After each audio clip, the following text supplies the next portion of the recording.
just wanna talk about some books. Hey, I just wanna talk about some books. Talk about some books. Talk about some books. Hey, I just wanna talk about some books with you. Hey everybody, I'm Joe. And I'm JoJo, and this is Canonical Nonsense. And we are just two Joe Schmoes reading books. This season we are exploring the dragon canon and the portrayal of dragons in modern fantasy. What are we talking about today? I wonder. Today we are continuing our discussion of Fourth Wing by Rebecca Yarros. For this episode, we are exploring the chapters 17 to the end of the book, basically just after Threshing to the end. So if you have read that, no spoilers for you, but if you haven't gotten there yet, you may want to read the book first. And that isn't an endorsement that we are saying that you should read the book. We are just saying that this is a spoiler-rich podcast, so if you don't want anything spoiled for you, go read it first, and we will be here when you come back. Okay?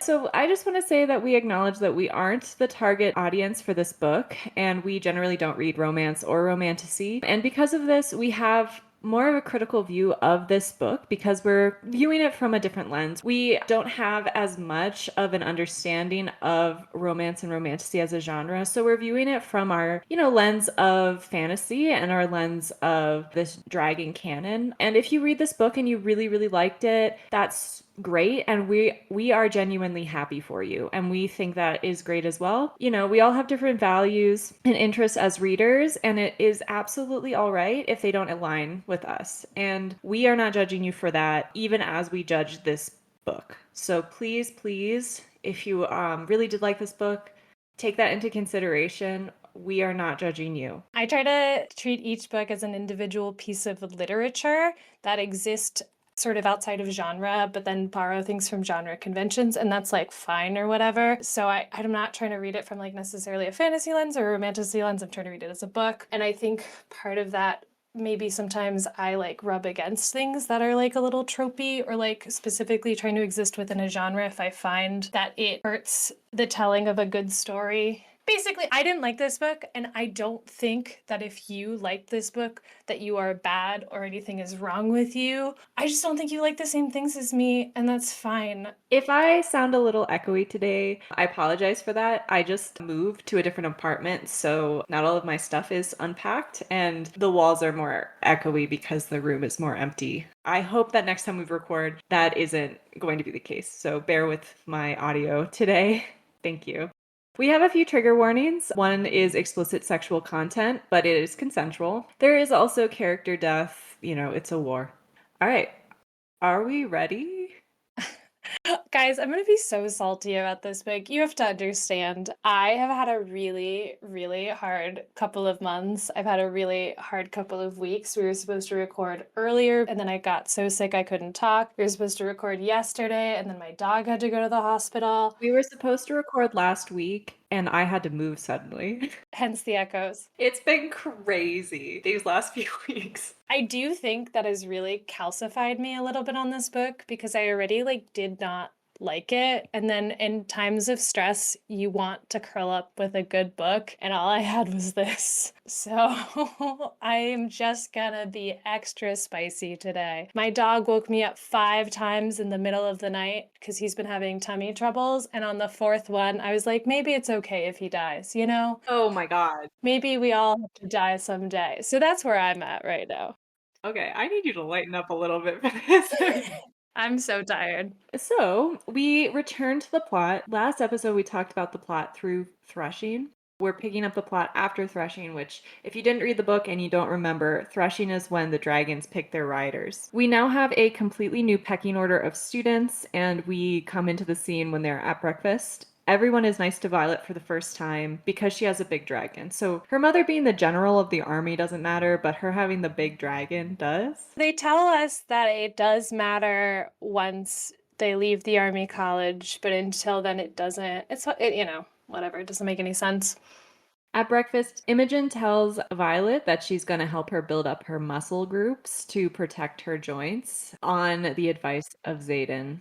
Oh, is it on the advice of Satan? I Hmm. thought that was from Imogene. I mean, that's what you're doing. I've been in PT for years to build up my. Sorry, I don't, we mentioned this before. I have a hypermobility or a connective tissue disorder. They both mean the same thing. A connective tissue disorder means that your connective tissue doesn't work. Hypermobility means that your joints are hypermobile because your connective tissue doesn't work. There's a bunch of different varieties of it. Ehlers-Danlos is the most popular one, but medical science doesn't really study it because it's kind of doesn't fall under categories that are like really easy for them to develop a pill for. It also mostly affects women.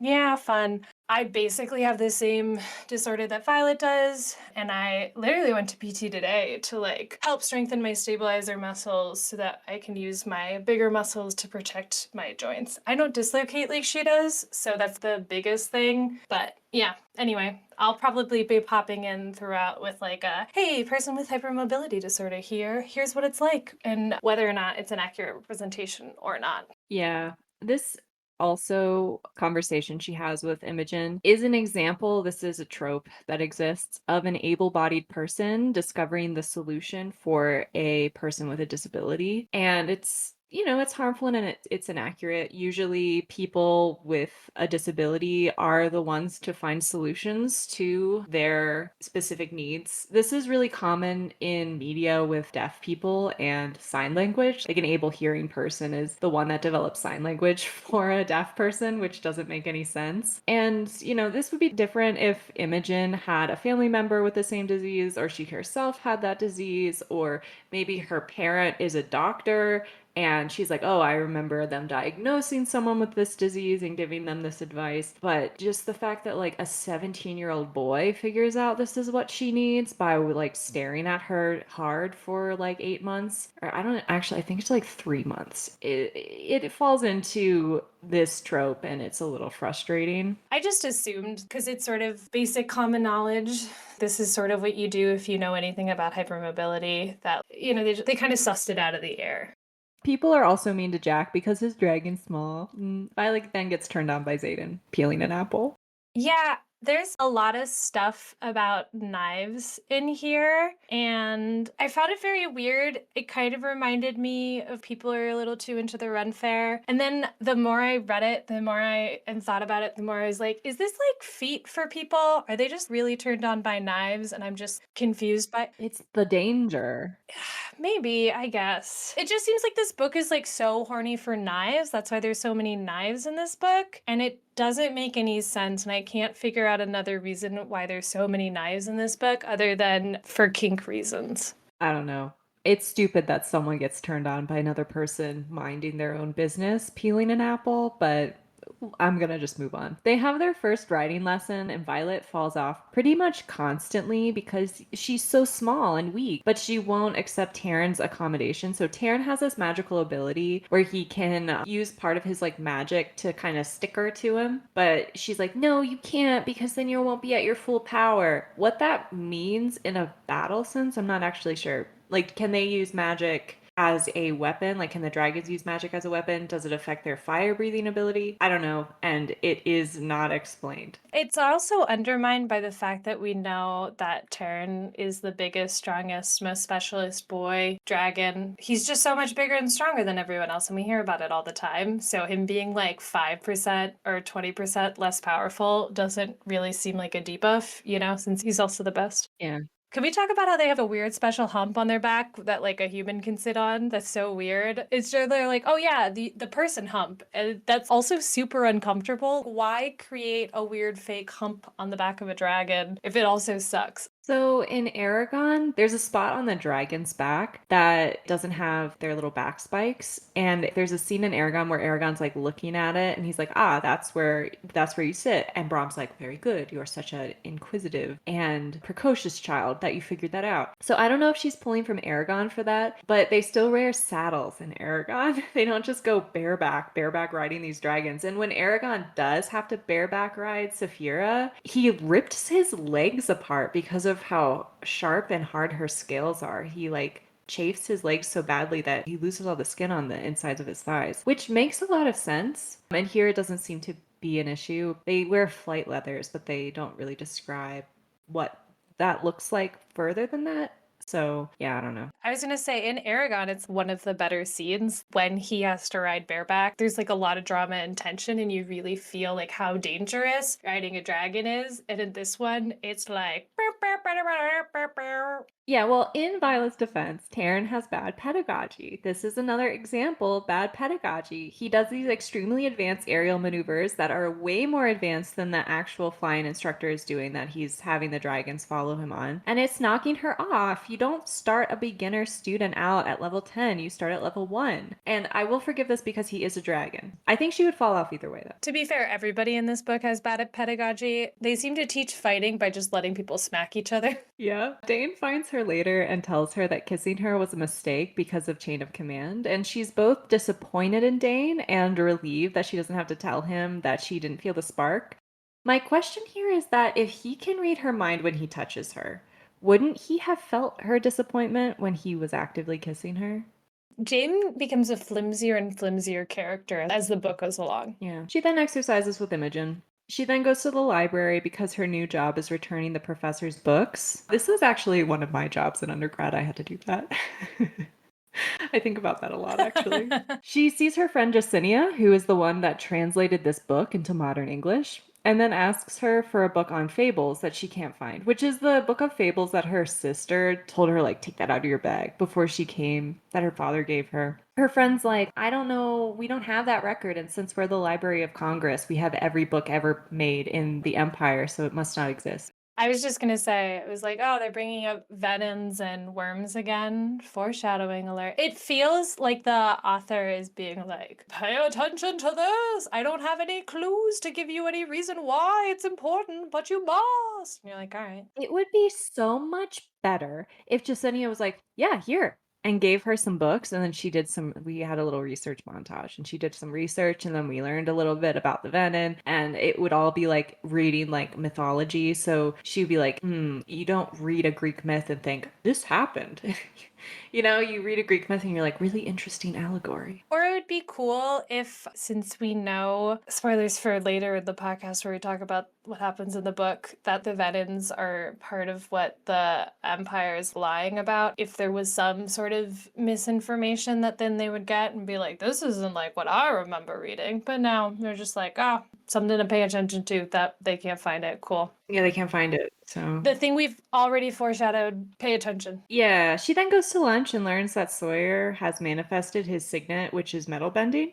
Oh, he got a dragon this time around. He didn't get a dragon the first time. So signets, I think we talked about this a little bit in the first episode, but signets are this extra different abilities. If you bond a dragon in this book, you have small magic. So you can make magical pens work. You can lock your door with magic. You can make lights, like little like fairy lights everywhere. And I believe you can move extra fast and you're a little stronger too, but Violet doesn't seem like she can move any faster and she doesn't seem like she's any stronger. So I don't know if she's just not like utilizing the magic or if she's just so weak that her then having this makes her like average person strong. But you also have this extra ability that's unique to who you are at your core. The dragons just are the magic battery, and then it's who you are as a person. They're like, that's why Zayden's is about shadows, because he's got secrets. And that's why Dane's about reading people's mind, because he's a know-it-all. I was gonna say a snitch. A nosy bitch.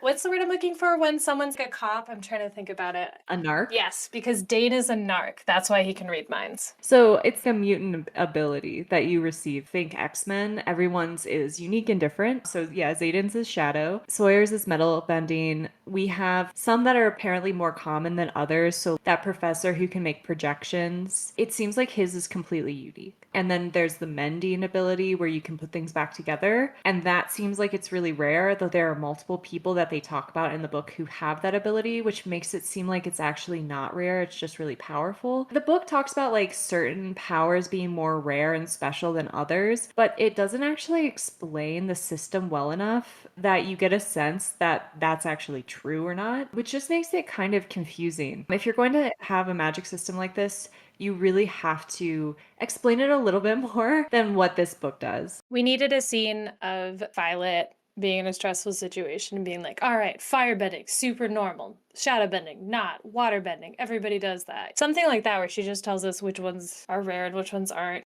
Yeah. The magic system is sort of whatever I want for this scene is what's going to work. It feels like it's what the author thought of when she was writing her first draft. Like, I need to put a power here. I'm going to make it metal bending. I'm going to make it they can walk through walls. I'm going to make it they can breathe underwater.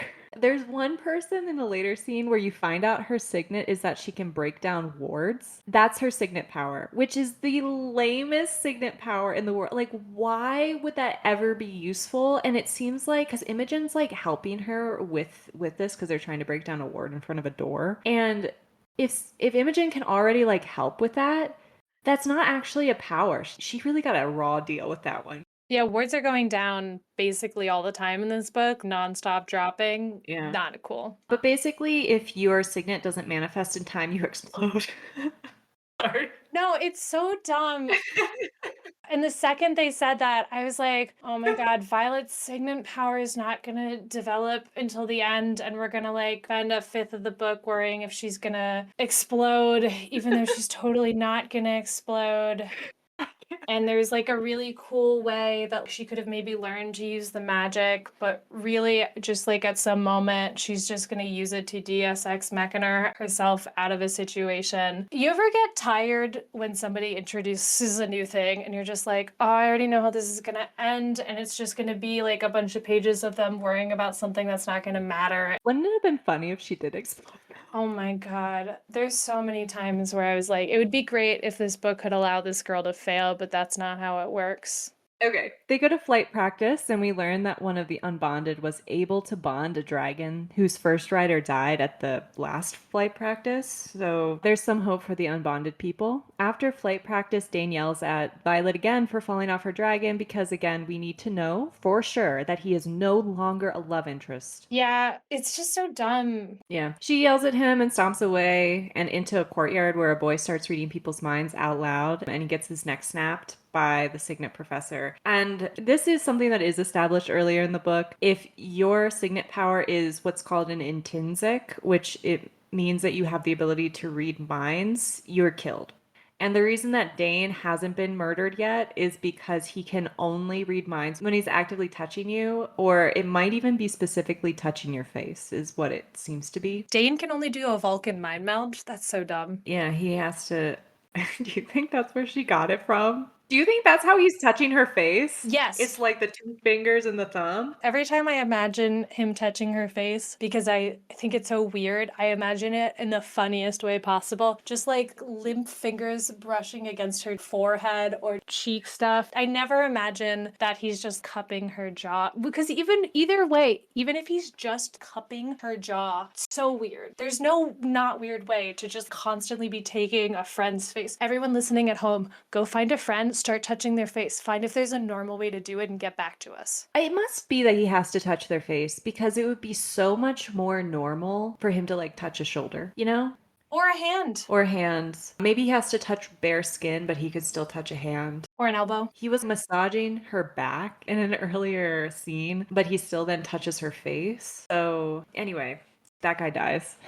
I really thought that the Signet teacher was going to be introduced as like kind of a villain character, because literally the first thing we do is watch him snap a neck, and I thought he was going to in some way play any part in this story, and he really doesn't. He kind of is like an anime teacher. The way he's described, he has really thick white hair, and it kind of just makes me think he's Zhang from, or maybe it's Zhang from Avatar: The Last Airbender. You know, the first firebender teacher that Aang has, where they like find him in a forest. Yeah. That's who I picture. Yeah. Because he kind of has the same like personality too. He seems like he hates kids. Yeah. Wonder what his signet is. Anyway, that night a group of unbonded students break into Violet's room and then try to kill her in her sleep, which is illegal, by the way. And Darna then channels through her to stop time so that she can move out of the way. Xaden then appears and he kills all of them. Yeah, like instantly breaks all their necks like a bunch of babies. It would be harder to kill a bunch of babies. It's like baby rabbits. That's how easy it is for him to kill these guys. Yeah, shadows reach out and break all their necks all at once. I honestly imagined him like Ursula from The Little Mermaid, black tentacles sneaking out and like snapping everyone's neck. He'd be a great drag queen. He would be a good drag queen. So he kills everyone except the person who unlocked Violet's door, who is able to escape conveniently. Xaden's minions then carry the bodies away. How and where? I don't know. Did they just burn them? Who knows? He then tends to her wounds in what is supposed to be a sexy and intimate scene, but really, really was so cringy to me. He's like, I know how to untie a corset. Ugh. I wanted to throw up. He then takes her to the flight field to talk to Taryn, and she learns that she can hear Scales' mind too because they are Sigale. Sigale. Yeah. I listened to this book mostly, which I do worry actually made it worse. I think it did. I think you had a bad time because of the narration. I love and respect all women, and I think all versions of womanhood are good and beautiful. But the person who's doing it, and she's doing a voice, I know, because she did other voices and they were better, is kind of doing the voice I do when I'm like, girls be shopping. It's not that bad, but it really drags on you after like 10 hours. I mean, it fits Violet's personality. It fits her perfectly, and I think that's the problem. I think it's better if you give her a less annoying voice in your head. Yeah, you said that you really liked the voice she did for Andarna. Yes. So no hate on the narrator. It's just it's a personal preference thing again. I think she made the right choice, and I hated it.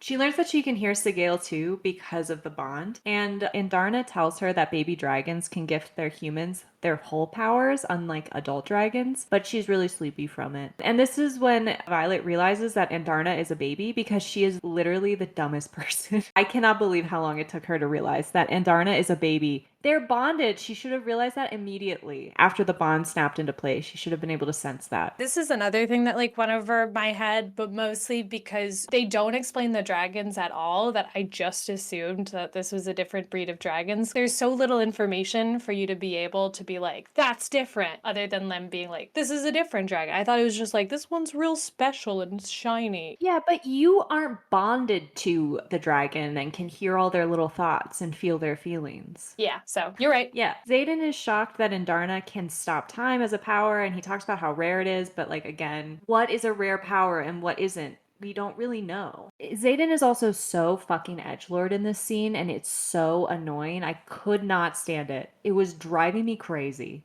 The next day, he assigns Liam to protect Violet. During formation, he accuses Amber, who she's the daughter of a family who went against the rebellion. They sided with the Empire. And he accuses her of unlocking Violet's door by calling a quorum of wing leaders. It's pretty cool. They're like hanging out in the auditorium and everyone's there. And then like Zeta kicks in a door and shows up with a bunch of people with those rebellion tattoos. And he's like, yo, one of you tried to murder someone and it broke the rules, which is illegal. And you're like, the rules that nobody follows. And they're like, those ones. And you're like, okay. Yeah. He like grabs the mic and it's like, girl, you will not believe the tea I have. I thought this scene was funny. Dane tells Violet to stop lying because he is not the love interest. He tries to touch her face, but then she refuses, and then she asks Sharon to share her memory with the other dragons so that they can see that she's telling the truth. Dane's super butthurt about this. He's like, oh, why didn't you trust me to tell you? You trusted all of them with your memories, but not me. But it kind of makes more sense for her to do it this way anyway. It's also implied that Dane and Amber fucked earlier. Yeah. So Violet's like, it's so weird that you say that you like me and are just really shitty about it. And then you're siding with the person who I'm telling you tried to murder me because you fucked. Come on, man. Yeah. This aspect where she's sharing her memory through the dragons is something that happens in Pern, where Alessa and actually all of the dragon riders, because the dragons in Pern can teleport, one dragon rider will show like a visual of this place that they're trying to teleport to their dragon. And then their dragon will share that with the other dragons who will then share that with their riders. So there's this, it's not like telephone because it's actually visually accurate. And then they'll be able to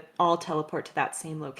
So that's definitely something that she pulled from Pern, and I didn't mind it. I liked that appeared again. All of the dragons being able to talk telepathically with each other brings up a thing that when we find something out later in the book, I'll talk about it then. But I've been kind of thinking about it for a while. Anyway, keep going. Oh, sure. They then burn Amber to death, so she's dead. Liam is now Violet's bodyguard, and they go to the library together where he flirts with Jacinia and then exposits about what happened to the children of the rebellion for a long time, and compliments Xaden multiple times so that we know that he is also not a love interest. Yeah, it's kind of insane that we find out that the rebellion was like 5 years ago and that Xaden was like 16 or 17 when his dad died. And they were just like, well, you're not an adult. But anyway, 2 minutes later, you will be an adult, and we're going to give you an atomic bomb that can breathe fire and do magic. And we don't see anything wrong with that because you weren't technically an adult when we murdered all your family. Yeah,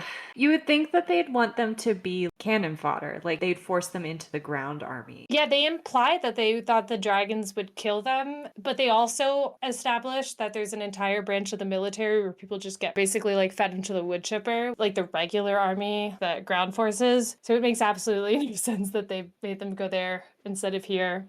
Yeah. On their way back, Taryn is hungry and Violet feels it, which is also very Pern. We'll talk about it later, maybe a little bit more, but this is kind of one of the only scenes where we see Tarn being an animal for the most part. The dragons in this book are like humans, except for they're kind of grumpy and like kill indiscriminately. The humans in this book kill indiscriminately, so yeah. Yeah, it's just weird that we just never see them eat or drink or do anything like that, which is typically what you see in like stories for people because we're not interested in those scenes. Just a small thing. Yeah. They also see a report of a skirmish that falls off of her little cart that happened along a border somewhere, and they're like, oh, we shouldn't have seen this. But then they're like, oh, it wasn't marked confidential, so it's fine. But then during battle brief, they don't talk about this skirmish, and then Violet and Liam are like, they're keeping things from us, but that doesn't make sense. Like, why would they say every single battle skirmish? Yeah, they're in school. They're not on the front lines. And we also learn that Xaden has been warding her door at night so that only he and she can enter, which is gross.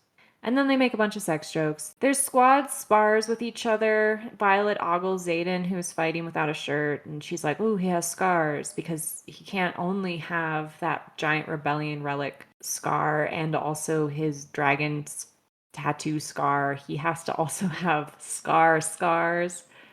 He has like 100 scars. Yeah. Like 100 individual scars. And it's like, that's too many. It's a lot of trauma to the body to get as many scars as they're talking about, and it's sort of handled very casually. It's one of those things that sound cool on paper, but when you think about them for a second, the fact that he has like 100 scars on his back, you're like, oh, that's grotesque. That's like too many. I know his back is like 3 feet long or whatever, but still. Are they scars like he got whipped, or are they scars like little lines? So specifically, they say they're not whips, they're individual like knife marks. I just assumed they were like an inch long line. I don't know why. I just thought, oh, it's like an inch long. I don't know. I guess that's wrong. It's like all along his back. Yeah, spoilers for later. They tell us that he has one for each of the rebellion kids that he saved because he alone saved 107 kids or whatever, which means that they're a punishment for the rebellion, which also means that somebody went down his back and carved 107 individual scars, which I was a little bit imagining them like tallies. So like you get to the fifth one and you draw it across, which is horrifying. Yeah, that's what I was thinking too. I was like, they're little because they're tally marks, but maybe that's not right. I don't actually know how big these scars are. It's too many to like not be horrifyingly gross if you think about it for 1 second. Yeah, but it's also like so many things in this book are like a hat on a hat. She doesn't have one dragon, she has two. We don't have just griffins as villains, we have griffins and venom. The love interest doesn't only have the rebellion relic as a scar, he has the rebellion relic as a scar, and he has all these other little scars. Why do we have both of everything? And his rebellion relic is like the biggest of all the kids. Everyone else's is smaller. His is like huge. Why do we have all this stuff happening? Edit down your book. It's so annoying. She ogles his sexy scars. And then Jack threatens her, and Xaden has this overprotective moment where he yells at her for not wearing her corset. She's like washing it. And he's like, never wash it. And she's like, all right, whatever. She had washed it. She's letting it dry because she's like, well, I'm safe because my entire squad is here, so they'll protect me. This is a frustrating scene because he's infantilizing her because he worries about her instead of just communicating with her. And in this scene, she does acknowledge it. She's like, hey, like, you can't do this to me. But he's basically doing what Dane did in the first half of the book that she was not okay with. Can we get like a boy that actually like respects her choices? No, we can't have that. He also says that he can't kill her because she's still like, you're gonna kill me. And she's like, you can still hurt me, which is true. And I actually appreciated that she said that because he's surprised by it. He's like, oh, I didn't think of that. But it's still like, he never wanted to kill you. So a lot of this book is based around the idea that they're trying to build tension. And I think the reason I do not like this book is because I think that the way that they build and maintain tension is logically inconsistent. I said this in the last one, in a way that makes it non-tension building. The same thing is happening here, even though they're bonded. And he said multiple times that we're connected. My dragon loves your dragon and your dragon loves you, so I have to take care of you. She still thinks that he's gonna like do her wrong somehow. It's supposed to build tension because there's tension between the two of them, but really it just makes her seem like she's got a concussion. Yeah, you need to then change what is causing the tension. You can't just have the tension be the same thing. I'm sure I've talked about this before on this podcast, where like a lot of sitcoms get this wrong, where they're really good about building the tension before two characters get into a relationship. But then after they get into the relationship, they don't actually know how to then continue with the tension and the interesting aspects of that plot. So then they immediately break up, or there's immediately some issue where they can't be together. Something that would be more interesting is like, okay, now they have to work together. They know that they can't hurt each other. Add a different source of tension that is frightening, that allows the book to evolve and change and the characters to evolve and change throughout the book. Otherwise, they're just flat characters, and it's really boring when your main character is a flat character. But anyway, after this scene, it's this scene where Violet's basically yelling at everybody, and Darna and Taryn declare that she is ready to channel, but then nothing really happens. And then later that night, her power manifests while Taryn and Sagail are having sex. Okay, this has to be a kink for Taryn, right? They have to have like some weird voyeurism kink. Because why else would you decide after months that your human pet can get magic and like be connected with you on like a deeper level and then immediately decide to go bone down on your dragon wife, even though you know it makes your human pet super horny? He couldn't have waited a day to get his rocks off and then connect with her. I'm just saying, Taryn's a freak. Maybe he was celebrating. Okay.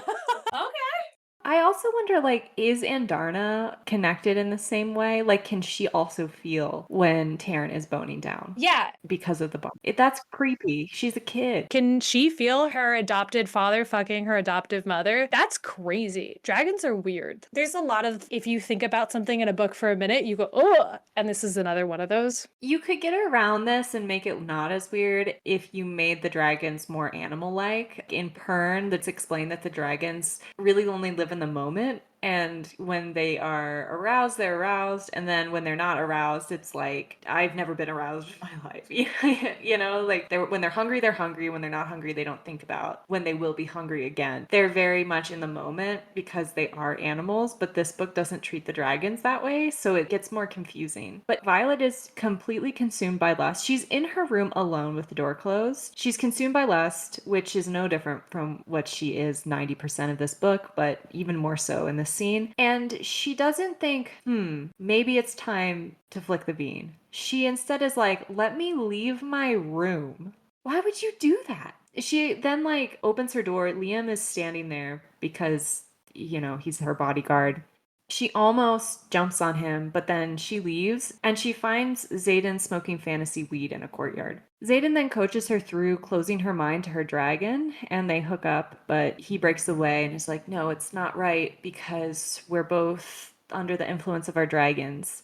I mean, I think this was a fun-ish scene. This is one of the last scenes we listened to in a car, but we were like screaming. It's funny because it's like they're outside in the dead of winter and they're like so hot and just trading like sex barbs. I think it's one of the better scenes too because they describe how to channel magic as an archive, which is great because Violet's horny for books as well and talks about standing in the archive and closing doors. So it's like basically the only description of magic and using magic we get in this entire book. And I think it's cool and it works well, but it is kind of ripped out of Pern and that they really want to bone. And the only difference between this and Pern is that in Pern, they do in fact have sex, and then Falar is like, oh man, that was pretty sexual assaulty. I wish she had been sexually assaulted before because then it wouldn't feel so weird, which is an absolutely insane thing to say, but the book came out in the 60s and the 70s, so I guess people were thought that way back then. And this book came out in 2025, and there's a lot of consent discussion, which I think is beautiful and great. So I think it's a better scene. I actually wanted to talk about how it's like Pern a little bit, and how this is a really good example of an author taking something that has kind of become a staple of the dragon genre, where like we always have to learn how the dragons have sex, and if they are bonded to a human rider, how that affects the human rider, if it's like an emotional and a cognitive link. And so she took this scene that was a really problematic scene in Pern, was not problematic probably when it was written, but has not aged very well, and thought, I can probably make this scene more palatable for a modern audience. And she did do that. I agree with you. I think it's one of the better scenes in the book where, then they have this interesting conversation. Violet's like full force trying to succumb to her lust, and Xaden's like trying to hold her back a little bit, where he is coaching her through her mental link with the dragon. And we do then get this exploration of where do I end and my dragon begins, and where do my feelings end and my dragon start, and how do I navigate this? And it does work really well, and it is a much better look at that kind of scene where you are feeling the lusty emotions of your dragon and trying to act or not act upon them in a way that feels much more consensual and caring than in Pern. So I actually really appreciated her take on that, and I found it much more enjoyable as a reader. And Xaden, whenever he tries to actually teach her something, he's really gentle and patient, which is really nice, and it's like a fun little part of this book. And this book would be cuter and better if there was more of this side of Xaden rather than that edgelord Xaden, because he does feel like two different people. There's the Xaden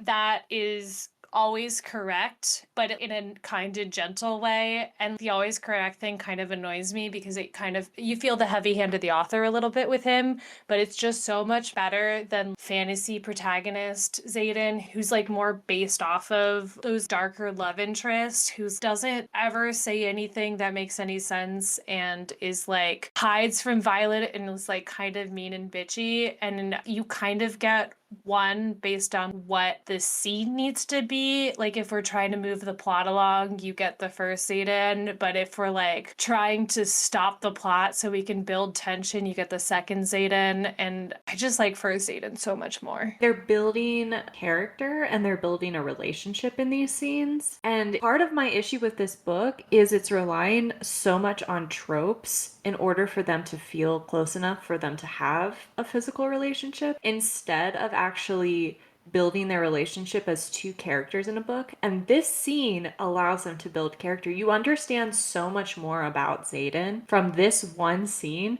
than like 60% of the rest of the book. And it would have been a really amazing book if the entire book was like this, even if it wasn't like soft, gentle Xaden for the whole book. But if you had these kinds of scenes where it is more of a, this is an illustration of this concept that I want to show you exists in this world and how the people in this world have to navigate it. So I'm going to show this to you, and I'm going to show you how these two characters are trying to navigate it perhaps differently and perhaps the same. That's good storytelling. That happens in this scene. It doesn't happen in a lot of the other scenes. The sex scenes are the best part of this book. Yeah, the next day she tells Rhiannon everything, and Rhiannon shows her the signet that she manifested, which is teleporting objects into her hand. On their way to class, Dane then asks to talk, and they reach a tentative peace, but he still touches her face. And does this mean that he knows she hooked up with Xaden? I cannot care about Dane. He just exists for her to be like, come on. I understand as a person, her being like, this is one of my oldest friends. Our parents hang out. I gotta keep it civil. I think it's one of the more realistic parts of the book, even though the explanation of it and why she's so trusting of him is really convoluted because they need to keep him around for reasons later in the book. But it's unclear how she doesn't pick up on the fact that he's obviously reading her mind. She's so dumb. They enter magic class and there's a time jump. After this time jump, she finds out that her next challenge will be against Jack, and then intentionally keeps this from anyone because she doesn't want Xaden to interfere. Yeah, she tells Liam on the way over. God, I hated this scene so much. This is why I was so grumpy in the last podcast because I had just finished this scene and the scene is really, really stupid because we'd gone so long without her being coddled and we had a bunch of scenes of Zayden being like, the only way to protect her is by she trains herself. And then they just work it all back in this scene where you have a bunch of people being like, Violet, you can't possibly fight the guy you've defeated twice already. He'll kill you. And it's like, bro, why are we doing this again? Also, why are we having another hand-to-hand combat scene? You have a dragon. Who are you fighting on this dragon? It would be cooler if after they get the dragons, they have to do dog fights for their like one-on-one challenges. Liam runs to tell Zayden as the match starts, but she's like, he's not gonna make it in time. And they fight. Jack tries to channel into her. Well, first off, he really does beat her up. Yeah. He really beats her up, and she kind of just lets him, which makes sense because he is taller than her and has definitely minimum 100 pounds on her. Like, that's how fights work. If he can reach her before you can reach her, and you can't generate enough force to move him because he's got 100 pounds on you, like, you're just gonna get the shit kicked out of you. So even though he's kicking the shit out of her, he decides that he's gonna start channeling at some point. I don't know. I think he just wants to punish her because he feels so emasculated by the fact that she was able to defeat him before. At first, everyone's like, Professor, come quick. He's beating her up. He's going to kill her. And the professor's like, well, this is allowed within the fight. And then he starts channeling, and the professor is like, whoa, sorry, sir, that's not allowed. And they're like, oh no, but she's going to die. The professor's like, stop channeling. But he doesn't stop the fight. Yeah, it's the dumbest scene in the world. She then breaks a vial of orange juice against his mouth, and she passes out as he goes into shock because he's allergic to oranges. During the fight, Jack's eyes turn bloodshot, and I was like, oh, it's a sign that he's channeling, and he's channeling from the ground, and he's secretly a Venom because that's what the Venom do. But then he, like, spoiler for later, he dies later, so I was like, no, I guess not. But then you wrote in the notes that I was right. Two things. First off, I need to say this. She could have just fucking put the orange juice on her gloves and they would have set him into anaphylaxis. You don't need to drink for anaphylaxis. That's poison, not allergies. Drove me insane. Second thing is spoilers for the book that we didn't read because you said this and I was like, no. And then I was like, there's absolutely no way he's in the second book. And I Googled it. He's in the second book. And he's a Venom. Yeah. I don't understand the Wikipedia article that I just read because he has a dragon. He still is bonded to the dragon? Yeah, that thing has made me less interested in reading the second book than finding out that Jack's in it. I was thinking about maybe doing it because my friends got all the way to the third one, and reading is more fun when you can share it with other people, and that's beautiful. And that's the only thing I like about this book is that I am able to share it with other people because I have read it and they have read it. But like the fact that Jack, the most annoying, flimsy villain who has ever existed in the entire world, is in the next one, even though they killed him, is just driving me insane. Anyway, back to the podcast. When Violet wakes up, she's in the infirmary, and Zayden is sitting with her, like, flicking a dagger or something. I told you, people are horny about daggers in this book. That's the only way it makes sense. And dragon. Everyone is just like in leathers and like doing knife play. He says that it's not a good idea to hook up. And she says she feels eviscerated by his words. He says that he's taking over her security detail because Liam wasn't good enough. He then trains her and gives her a fancy dagger that is tiny like her because she's so much smaller than every other person in existence. You shared with me a TikTok about a sword master who is talking about the difference between swords and daggers. And I will forever think about how a sword is a lever for the rest of my life and thus a simple tool that makes everything easier. And that the daggers are even stupider than I originally thought. Yeah, so the video that JoJo's referencing is the Sellsword Arts. They also have like a YouTube channel. I actually saw it on Instagram, but I think you're right, it is a TikTok. And he lost a bet, so he's now reading Fourth Wing. And he went on this rant about how a sword is a lever, and at most a sword weighs 2 to 3 pounds. So it really isn't that hard to lift and hold.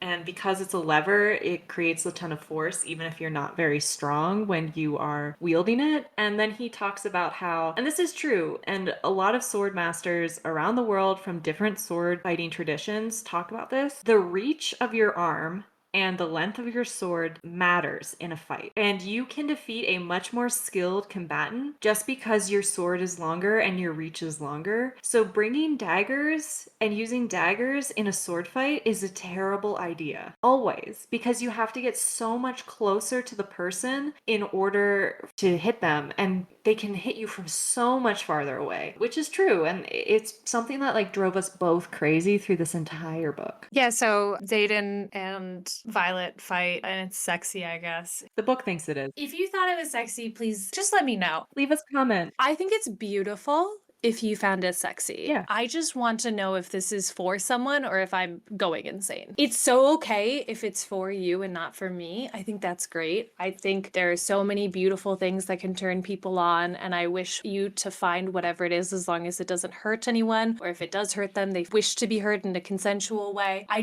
don't get this, and I feel like somebody could just raise their hand and be like, I like it. And then I'd be like, that's great, cool, moving on. Yeah, I actually have a question about this scene because he gives her this tiny dagger because she's teeny. And my question is, because Xaden is so much bigger than everyone else, does he have to size things up? Like, does he have a really big dagger? I just am curious about that. Like, is his sword bigger? This is not a metaphor. This is not a euphemism. I mean, I was going to say yes, because the book really wants you to know that he has a big dick, and all of those are symbols for big dicks. So I'm sure he's got a huge fucking sword, if you know what I mean. Anyway, Zeta pulls her out of class for a riding lesson, and they run into her mother, Dane's dad, who's also higher up in the military, and some other guy who I don't remember who he is. And her mom is really cold to her. Dane's dad is really creepy about Andarna. He's like, let's study her. And Violet's like, she's shy. And Xaden is really surprised by her relationship with her mother because he just assumed they had a good relationship. And she's like, no, my mom fucking hates me, dude. So they bond over this because her mom hates him too. They then do the squad battle, which is part of the activities that they have to do during the year. They just drop it out of nowhere. It's just like how all of a sudden everybody had to do the Ninja Warrior obstacle course. Now there's a squad battle and you just have to be like, okay, sure. Yeah, they have to find and steal the most useful thing for the enemy army to have. And Violet suggests they break into her mother's office. They all use their little powers. And when they are in there, they decide to use her map because it has all the current troop movements on it. And Xaden is impressed because male validation is the most important thing for Violet. So she says this, she doesn't care if they win. This drove me a little bit insane. I was on a beautiful walk and I was listening to this bad book, which was reading it for me, but everybody seems really impressed by Violet. She basically just raided her mom's liquor cabinet. People don't like her because she's a Nepo baby. This is the most rich girl Nepo baby bullshit I've ever seen.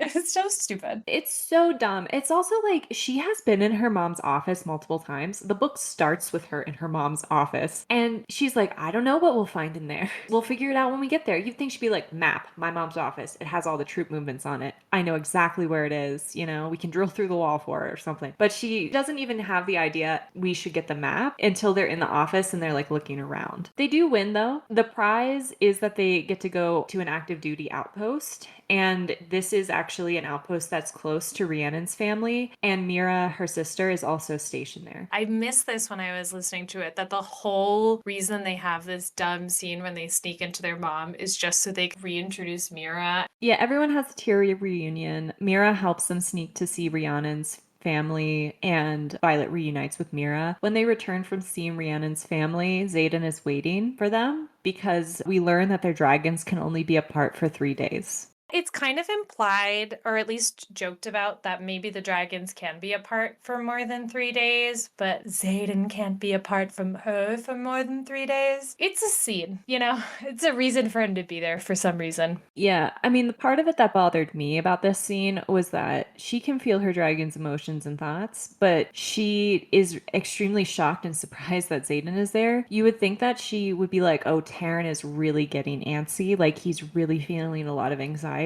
I don't know how much longer he can stand this, but she's just surprised. Yeah, which is why it's kind of implied that it's actually they can be apart for longer, but Xaden likes her, and this is a symbol of them getting closer, which would maybe be cute if they had a cute moment, because basically the next scene is just Xaden and Dane being so annoying while all of the women are just like, will you guys stop? Yeah, so Mira meets with the whole squad. She gives them a hypothetical operation that they have to kind of role play through so they can figure out, they can do a battle strategy thing. And it immediately devolves into Dane being such a dick and really just being like so catty and petty. And then Xaden being unable to resist being a little dick back, where they're just like sniping at each other like little mean girl. It's just so childish. Mira's trying to educate them. They completely derail it. I was going to say, I completely zoned out for this scene because I knew nothing they were saying mattered at all. It's just a love triangle scene. Yeah. Because we need to have a love triangle. Feels just extremely awkward and uncomfortable because it's in front of so many other people. It would be different if this scene was happening with just the three of them and maybe like one other person, or if it was happening when they were spending time together after they went through this operation or something. But because it's in this official setting where they are basically in class and they're doing this, I would be so mortified if the boy I liked was acting like this in front of my older sister. I would be like, absolutely not. I am never going to talk to you again. Does Rebecca Yarros not have an older sister? If my older sister saw my potential boyfriend acting like this, I would die. I would just cease to exist. I would be so embarrassed. And Violet isn't really affected by it in that way, and she's instead like defensive of him. I think it's because this book has a bunch of scenes of boys being possessive over Violet, and it's supposed to be kind of like in a hot way. And neither you nor I find that hot even a little bit, but clearly people do because it exists throughout romance. Yeah, but I feel like you can find that hot, but it's still cringe in front of your family member. Like, you are an older sister. If this happened in front of you, you would be like, you do not have my blessing. Like, I know that's true. Oh, 100%. But I'm just saying, like, so much of this book is not for us. And this is like another thing. Just like the knives, I'm like, I think this would be the most annoying fucking thing that's ever exists. But do people get off on that? And that's why this scene is here. If in this scene, Xaden and Dane were actually trying to outmaneuver each other and they were trying to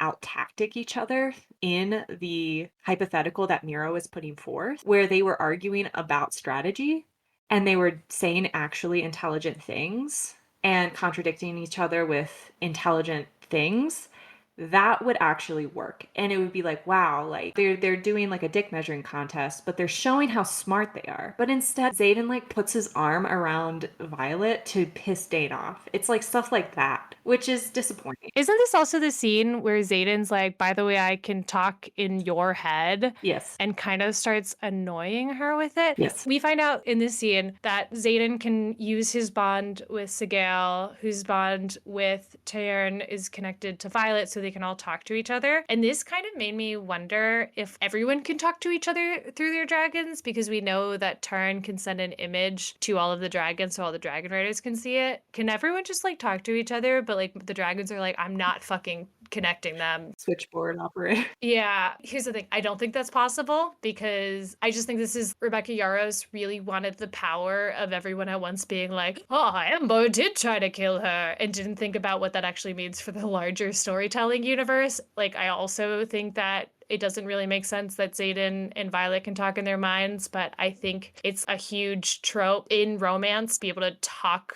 telepathically with your crush or with your like soulmate or whatever. Yeah. So they had to throw it in there. This scene's stupid and it raises a lot of weird questions that the book is never going to answer because the book isn't thinking about them, because the book's just trying to get from scene to scene. So right as all of this is happening, I think Mira pulls them out of the room and is like, you guys need to calm the fuck down. The outpost is attacked and Xaden forces Violet out and she begs him to let her stay, but he kisses her to distract her and Tayern grabs her and carries her away.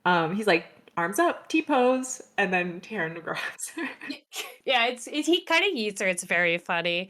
I thought it was very funny. It's also very stupid because she's like, wait, I have to help my sister who's literally killing it at war. They talked about giving her like a promotion or like a Medal of Honor and like one of the like things before the chapters that are really stupid and give a lot of exposition. And her power is force field, so she can't get hurt. But like Violet's like, I have to stay and protect my sister. Master, even though I'm a freshman who's bad at war and is only good at preemptively poisoning people I know I'm gonna fight in the future. Yeah. 2 days later, back at the War College, Violet is waiting outside the general's office and she demands to know what happened and if Mira is okay because they're cut off from their families. Xaden appears, admits his feelings for her, gives her coffee, and shows her how to mentally speak back to him. Dane then appears as well. Markin, who's the general, appears and tells her that Mira is alive. Dane hugs her. Xaden disappears. She runs to Andarna for comfort, and this is the only time we see this bond, and we need more of it.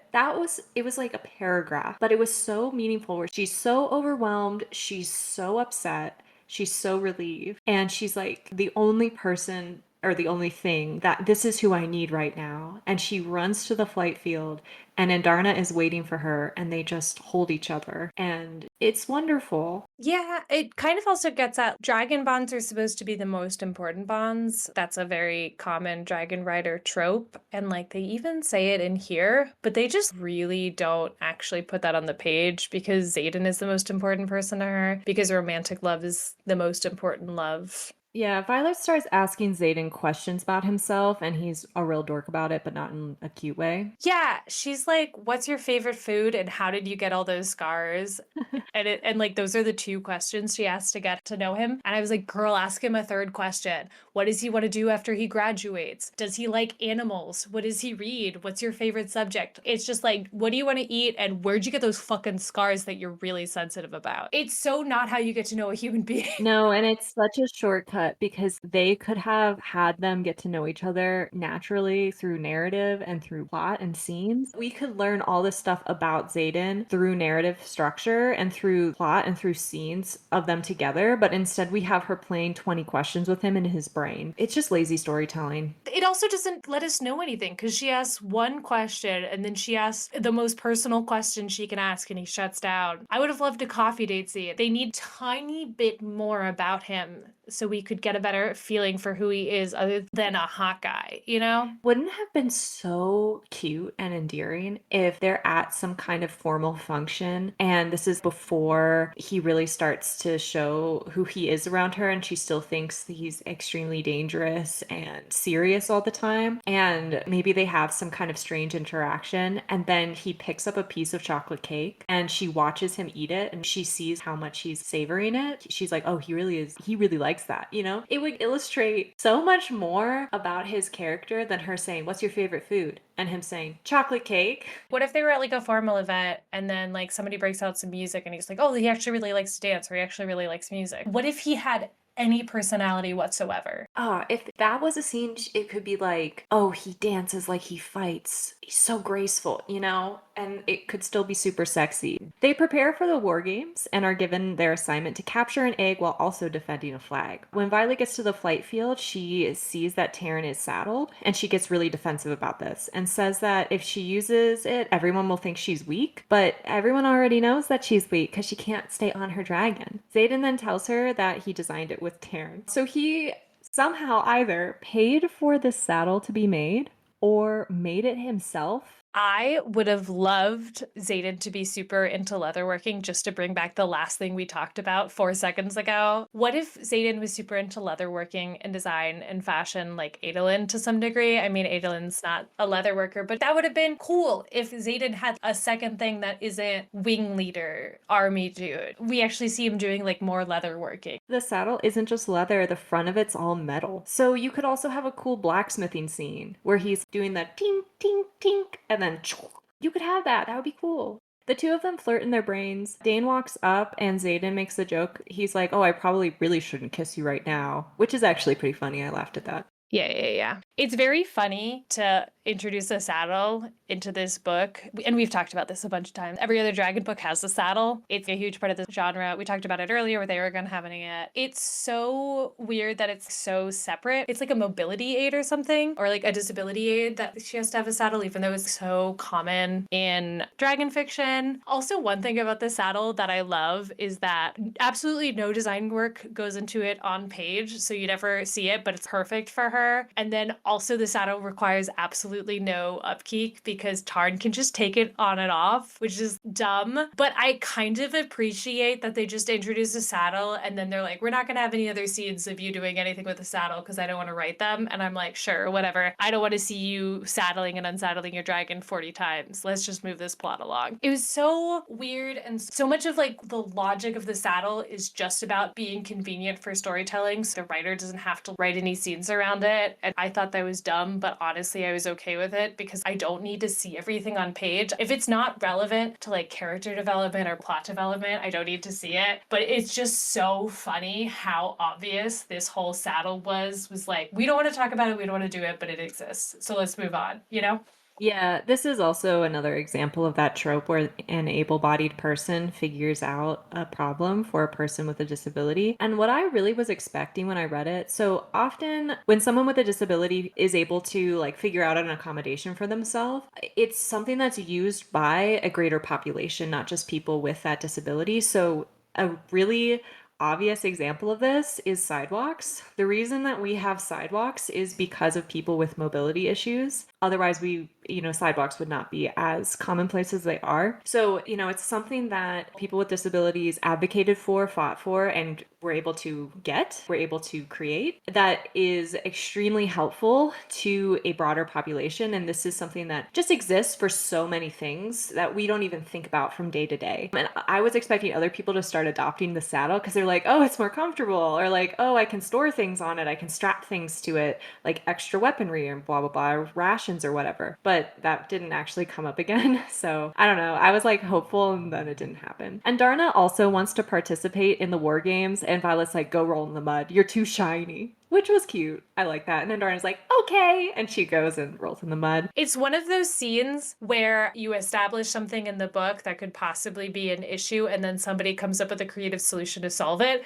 And that just like doesn't happen enough in this book, but it's like really great when it does. Yeah. And then Violet is able to enjoy flying for the first time, which is nice. Yeah, it kind of reminded me of the Aragon first flight scene. So the first flight scene is kind of a trope in dragon books where it's usually like a really beautifully described scene and lovely and great. And one of my favorite parts of a dragon book, and in Aragon, the first flight sucks, and in this book, it's sort of similar. And then once he saddles up and he gets over everything, he actually has a beautiful flight, and it's the same thing for here. We've already talked about the prose not being great, but I thought this was one of the better times. Yeah. During the war games, Liam is attacked and stabbed by Jack. He falls off of his dragon, and Violet is able to stop time through Andarna so she can get to him. They hand him off to Rhiannon, and Violet goes after Jack. She releases her signet for the first time, which is lightning, and it zaps Jack off the mountain, and he's basically dead, but we don't see a body. Yeah, I got the impression that she basically dropped the keep on him. The tower just breaks and falls on him, but maybe I misunderstood the scene. Yeah. They land, Garrick has the egg, Dane has the flag, so they've won the most amount of points they can win. But Violet can't believe she killed someone. So Jack spends the whole book screaming, I'm gonna kill you! Literally from the first moment he's introduced, he's like, I'm gonna kill you! And she gets a bunch of chances to kill him, and then she never does. And then she does kill him, and everyone is like, oh, thank God he's dead. That character sucks so bad. And then she's like, oh no, I killed someone!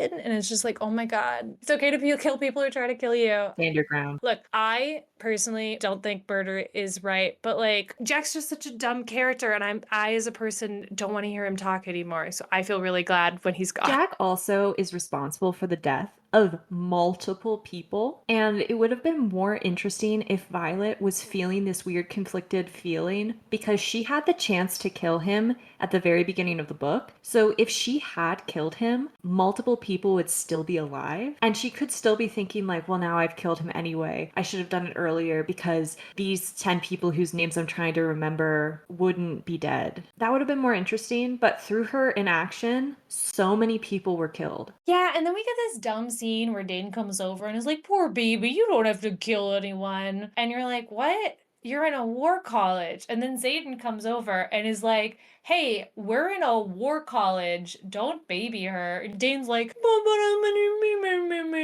and Xaden's like, I'm so sorry, but you are going to have to kill more people. I don't know if you know what war is, but it's when two sides decide to start killing each other until one calls it quits. Literally, outside of certain types of police, the only legal way to kill someone is in a war. That's what war is about. about. And for some reason, it hasn't occurred to Violet that she's going to have to kill someone at this point. And Xaden has to be the mean guy and tell her that it's going to happen. So this book kind of relies on you just understanding stuff that happens in like stories and books and stuff. And so you're supposed to understand that Violet, as the female lead, is supposed to not want to kill people because that's what female leads do. Everyone's Batman. So we have this scene, even though it makes no sense. Yeah, and like Xaden and Dane cannot resist fighting with each other. Whenever they are in a scene together, they're just bickering back and forth. And like Violet's about to have a panic attack, about to pass out. She's actively puking on the ground, and they're just sniping at each other about what each other is saying. It's like, guys, what is wrong with you? It's so stupid. Rhiannon then walks her to her room and leaves her there, and Violet throws about 1,000,000,000 daggers at a target in her room, which is in front of an open window, and she even comments on the fact that dagger could fly out of the window and hit someone if she misses, but she doesn't miss, so it's fine. But that's like a crazy thing to think about when she's so devastated over killing a person that she's like, well, I could kill another person, but I don't care. But she doesn't miss because she has literally perfect aim with daggers. Xaden then arrives and tells her that she can decide when to use her power, which is basically what Dane said, but it works when it comes out of his mouth. She's also extremely scantily clad in a nightdress, though whenever someone says the word nightgown, my brain is like, yes, Ebenezer Scrooge from the Muppets Christmas Carol. That's the kind of nightgown I'm envisioning, but I think it's supposed to be like spaghetti strap mid-thigh lacy thing, which I guess is the military issue nightgown. Oh, I went like big shirt. I've got some nightgowns that are like cute, but are just big shirt. Is it just a military issue? And this is another question I had, and this is so off topic. But she's so much teenier, weenier than everyone else in the army. Do they have a size for her? Like, do they have double, extra, extra small, petite in the military issue clothing? Or is all her clothing kind of baggy? Her nightgown is just a woman's medium Yeah, maybe. t-shirt. Maybe. I don't know. It doesn't matter. Things just appear, Yeah. They all have leather. There's no quartermaster because that would involve a different character. It would take away from all the scenes of hand-to-hand knife fighting if you had a scene of them going to the quartermaster. I don't know. They also never take baths. She never showers. Like, we don't have a shower scene where she's afraid someone's gonna shank her in the shower. Anyway, she's like angry. So he tells her to take it out on him and is turned on when she throws a dagger and hits the target. She kisses him. I told you, I think they're into knives. I don't get it, but I think that's what's going on here. I think every time you see a knife on screen, it's like a person with a foot fetish sees a foot. They're just like, oh, look at those toes. Look at those shiny knives. I don't understand it, but I think that's what's happening. Yeah, he's turned on by like how lethal she is, even though she's not lethal at all. She's terrible at fighting. Violence. We haven't even talked about that nickname because it's so stupid it doesn't make any sense. I found it incredibly gross, and I made a lot of jerk-off noises while I was on walks every time he called her Violence. I was like, ugh, So they have sex in the scene. Oh, This is the sex scene. And I think there's some things that this scene does well and some things that this scene does not well. I see a bunch of your notes here. Do you want to start it out? Sure. It's just very important for you guys to know that I was high as a Georgia pine while I was reading this part, and I was like in a real cozy space. So I really enjoyed it. I don't know if I took a lot of it in. This book is for the sex scenes, right? That's why everybody likes it. It's a very good sex scene. I thought, like, it's hot. I enjoyed it. I didn't think it was like game changing. I was like, this is a sex scene. As someone who enjoys a sex scene every now and then, I thought this was a perfectly good one, and I enjoyed reading it. I had some issue with some of the wording, but anyway. I was too high. So some things that it does well and some things that it doesn't do well. They have really rough sex, but her bones don't pop out of joint, even though she has a connective tissue disorder and her bones pop out of joint constantly throughout the rest of the book. No, actually, this made me a little see red. He asks her if he needs to be gentle, and she's like, no, which I get. That's a fantasy trope, but also that's not how it works. And like, not only does like she not have any trouble with rough sex in this scene, she no longer has any joint issues after this. They kind of reference in a later scene that during a fight scene, one of her shoulders kind of disconnects, but I'm not even sure if that's true because she keeps fighting much later in the scene. But basically, she gets fucked healthy in this scene, and it drives me fucking insane because I have the same condition as her. I've been managing it for 10 years, and some dick is not gonna fix me, but it seems to fix her. As someone with a disability, I think it's great that she has sex. It's just so frustrating for me that that from this scene onward, she's like healthy. And it drove me insane. So that's my big problem with it. Yeah. They discuss birth control, which is really good, but they don't actually discuss STIs. It seems like Rebecca Yarros she finds a consent conversation important. It is kind of how I was reading these scenes, like the first scene when they kissed when they were under the dragon influence, and also this scene. It seems like consent is an important part of the conversation surrounding sex.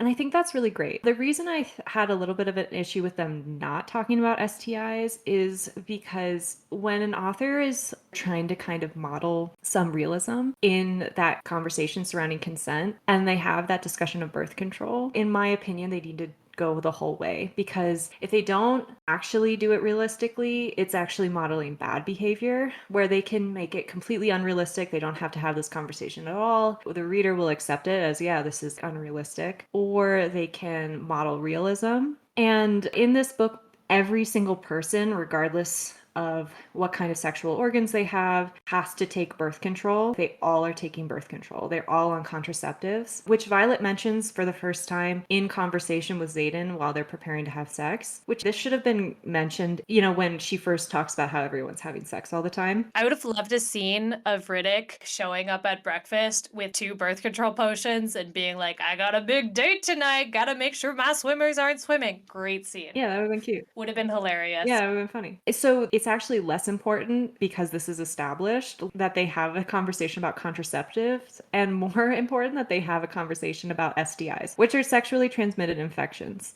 Because if everyone in this college is having casual sex, and Xaden says that he made some poor choices when he first bonded Sigale. Obviously, he was having sex with other people at this war college. They need to talk about, like, have you been tested lately? Maybe she could lay in, like, we have to get tested every 2 weeks or something for these STIs, because otherwise it's just taking contraceptives doesn't protect, like, that doesn't, unless the contraceptive that you're using is a condom, which they're not. You're beating around the bush a little bit too much. Sexually transmitted diseases are important. They should talk about it. And it's sad that they didn't talk about it this way when they were trying to model good sex behavior. STIs are dangerous. Some of them can kill you. We have medicine that can fix that. For the most part, there is drug resistant STIs. But it sucks that they didn't talk about this because it's important. They should have kind of picked a lane one way or another. Throw another sentence in there. It would have been great. Just one more sentence. Wouldn't it have been cute and funny if she was like, all right, taking my daily dose of antibiotics so I don't get gonorrhea?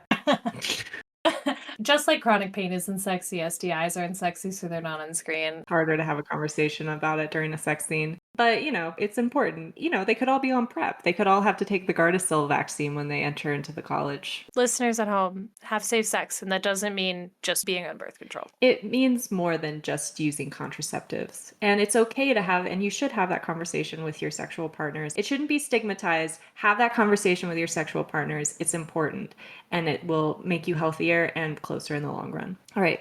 Another thing that the scene makes this scene complicated is they communicate throughout the scene, but Xaden says he won't be able to stop once they start, which is a really problematic thing to say, because consent can always be withdrawn. And that's very important. Consent can always be withdrawn during sex.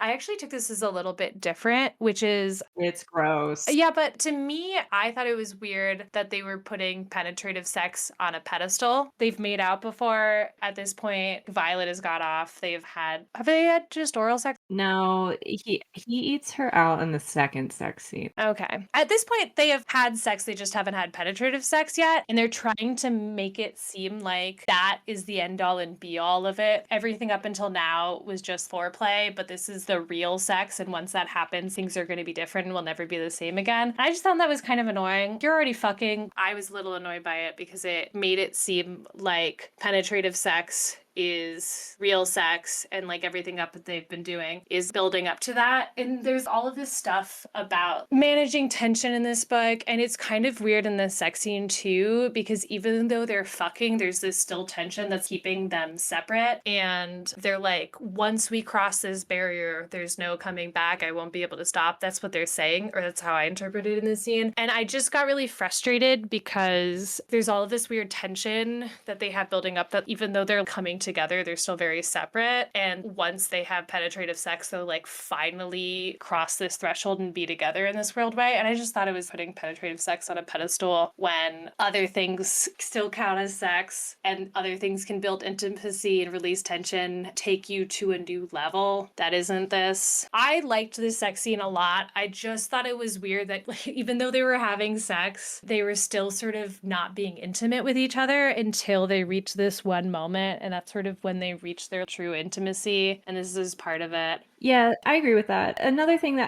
this is something that I actually liked about this scene. She talks about how he's too tall for certain positions, which I think a lot of books that have a really, really, really tall male love interest and a really, really small female love interest don't actually think about how that height difference would work when they're in different positions. But this book does do that, which I thought was it's a little funny and cute, and I like that part. Yeah, I thought that was cute. Oh, another thing that I really liked is that they're talking to each other throughout it. And once they're inside of each other, they start communicating through their minds. So you see this connection of intimacy through the way that they communicate with each other. I thought that was really cute. I like that she gets off more than a couple of times. I like that there's like foreplay, even though it seems like, even though there seems like some sort of delineation between sex acts, that's how people think.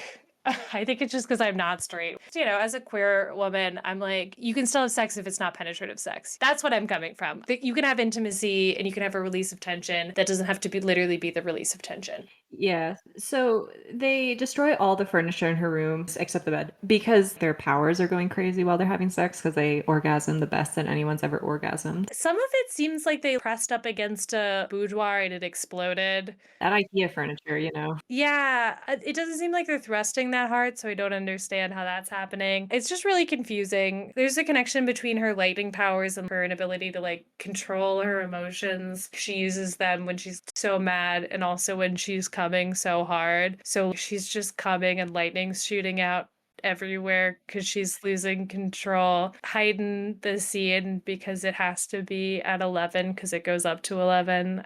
Yeah. She then asks him what his scars mean. This is when she asks him, and he tells her that he's responsible for the actions of all of the rebellion kids. So if one of them decides to defect, then his life is also forfeit, which kind of makes his nihilistic comments earlier make sense. So the next morning, the Signet professor takes her to a place above the tree line so she can practice her magic because I think she set fire to a forest when they were having sex that night. But she can only wield when she is turned on for some reason. So Xaden sends her a mental image of what she looked like when she was, her O face.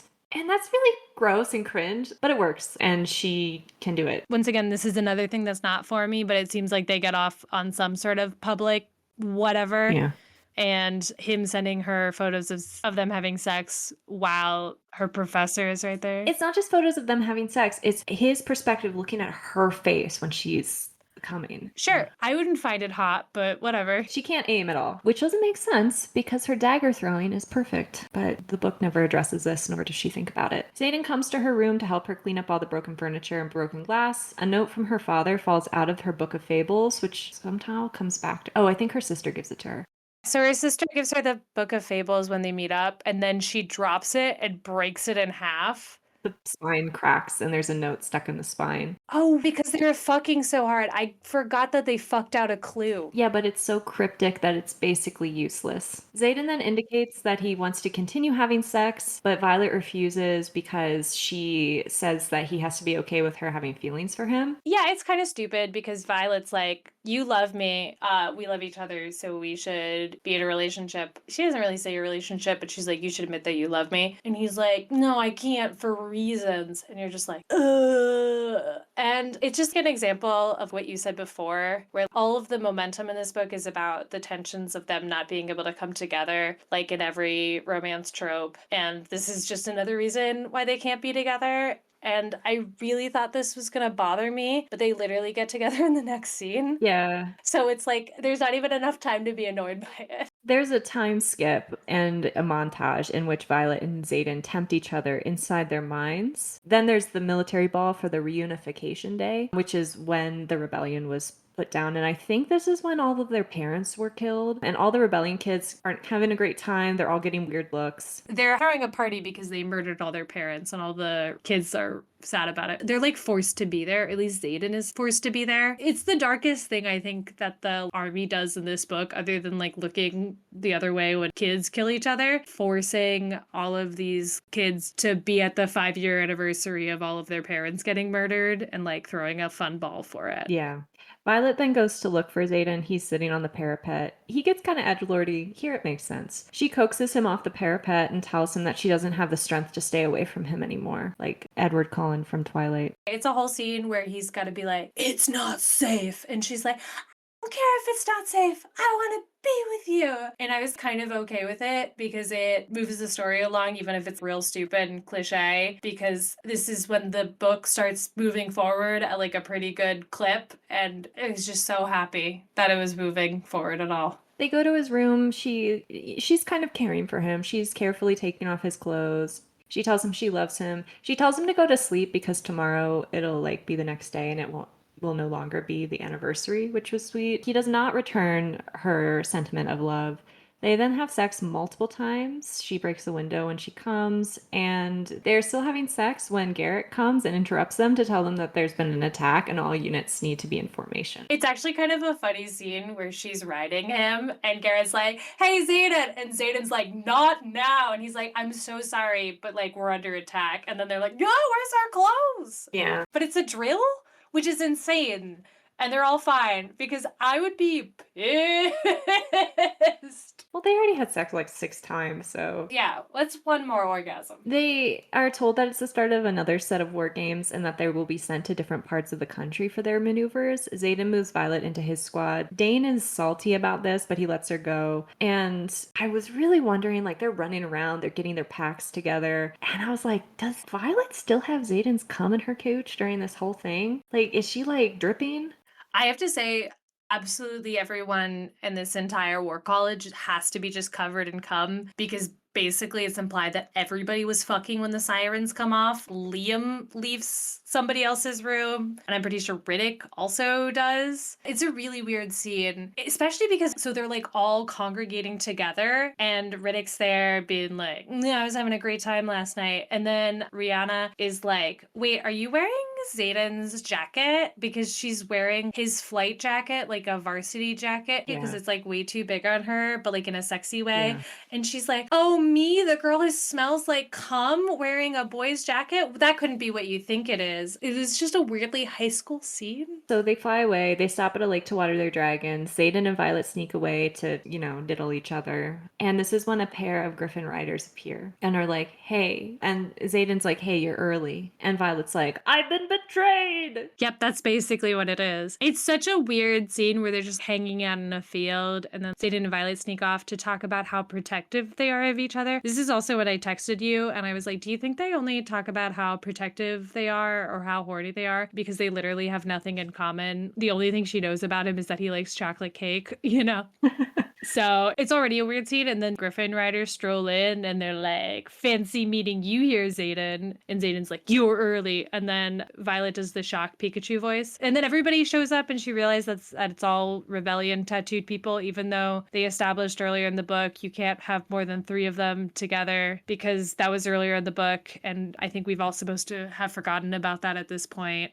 The author definitely did. Yeah. And then the Griffin riders are like, hey, Vedans, that thing from your book are here and they're gonna kill everyone, so you should get out of the way. Anyway, bye. Yeah, and Xaden's like, yeah, we've been sneaking weapons to the Griffins so they can fight the Venom, who are the real villain. And Violet's so pissed at him. She's like, you betrayed my trust. You lied to me. And it's like, oh, God. They then have like a conversation where they reiterate all the Venom and Griffin stuff, which it's so tacky. But I was like, I'm so glad the writer is like, hey, I'm just going to explain this all to you so we're all on the same page. So moving forward, you know what's up. And also Violet, she's like, oh, everybody believes this, including my dragons, so Venom are real. I hate a scene where someone in a book is like, magic isn't real or vampires aren't real. So it was really nice for her to be like, all right, right, these things that I only read about in stories are actually real. That's cool. Moving on. Yeah, they reach their outpost and find a note for which is like what their orders are for the war games, which is basically a drawing of two middle fingers. The general's like, survive if you can.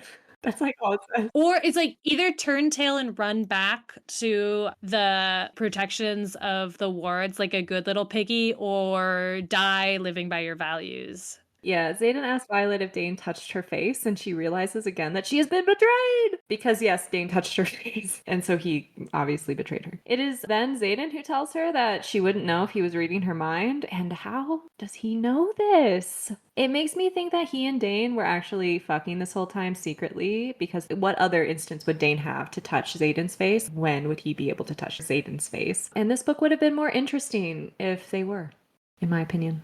Yeah, it's just really frustrating because within a chapter, because everything is so sped up in this book, not only does Violet find out that her boyfriend is lying to her, we find out that he's doing it because he doesn't trust that she wouldn't inadvertently betray him because she's friends with Dane, who won't stop fucking touching her face. And then she's like, why wouldn't you trust me? And then, like, not even like 20 minutes later, she's like, oh my God, the reason Xaden didn't trust me is because Dane was inadvertently like reading my mind. It's so funny that Violet's hurt because Xaden did a thing, and Xaden only did a thing because he couldn't trust Dane. And Violet's like, how dare you not trust me and Dane? And then it's like, girl, he was so right. We find out immediately that what the thing he was worried about has already happened, and it's doomed both of you. I was just like, girl, why are you still so butthurt? Yeah. Is it because, honestly, this might, if I don't think this is what it is, but I would be upset if I was the reason that all of my friends were going to die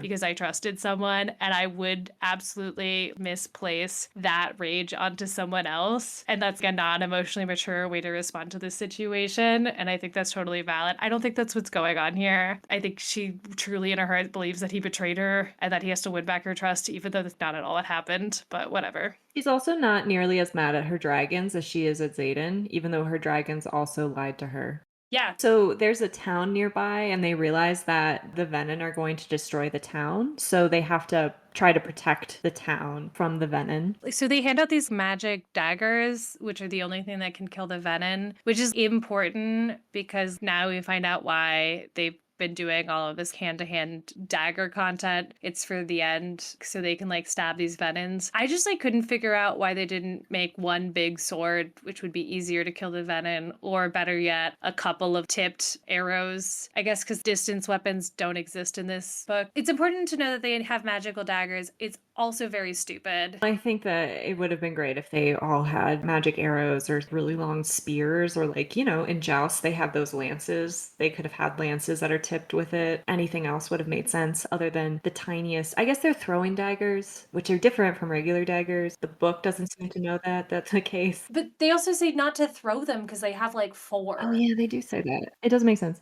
So they have to protect this town from the venom, and they are able to evacuate most of the townsfolk to a mine. They're hiding them in a mine. Violet uselessly tries to wield lightning, and we learn that even though months have passed, and even though her greatest strength is throwing daggers, she has not progressed at all in aiming her lightning. It's like not even 1 out of 5. She doesn't hit a single target, even though she shoots lightning multiple times. And it's just like, really, girl? Come on. She kind of has to blow her load constantly firing off shots. I think maybe earlier they mentioned that if you use too much power, you'll die or whatever. Yeah. I think that's sort of what it's supposed to be implying, but it's confusing. This whole fight scene is kind of confusing because there's no sense of geography. Even when they land, there's a couple of scenes on the ground of them trying to escort townsfolk to the mine, but it's not really clear where everything or anything really is. And a lot of scenes take place in the air, so they don't even bother with any geography. You don't know if they're close to land or near a mountain or anything. They're just kind of fighting 1v1 with these venom who then summon worms, which are dragons, but with 2 legs instead of 1. And there's 4 venom, but there's question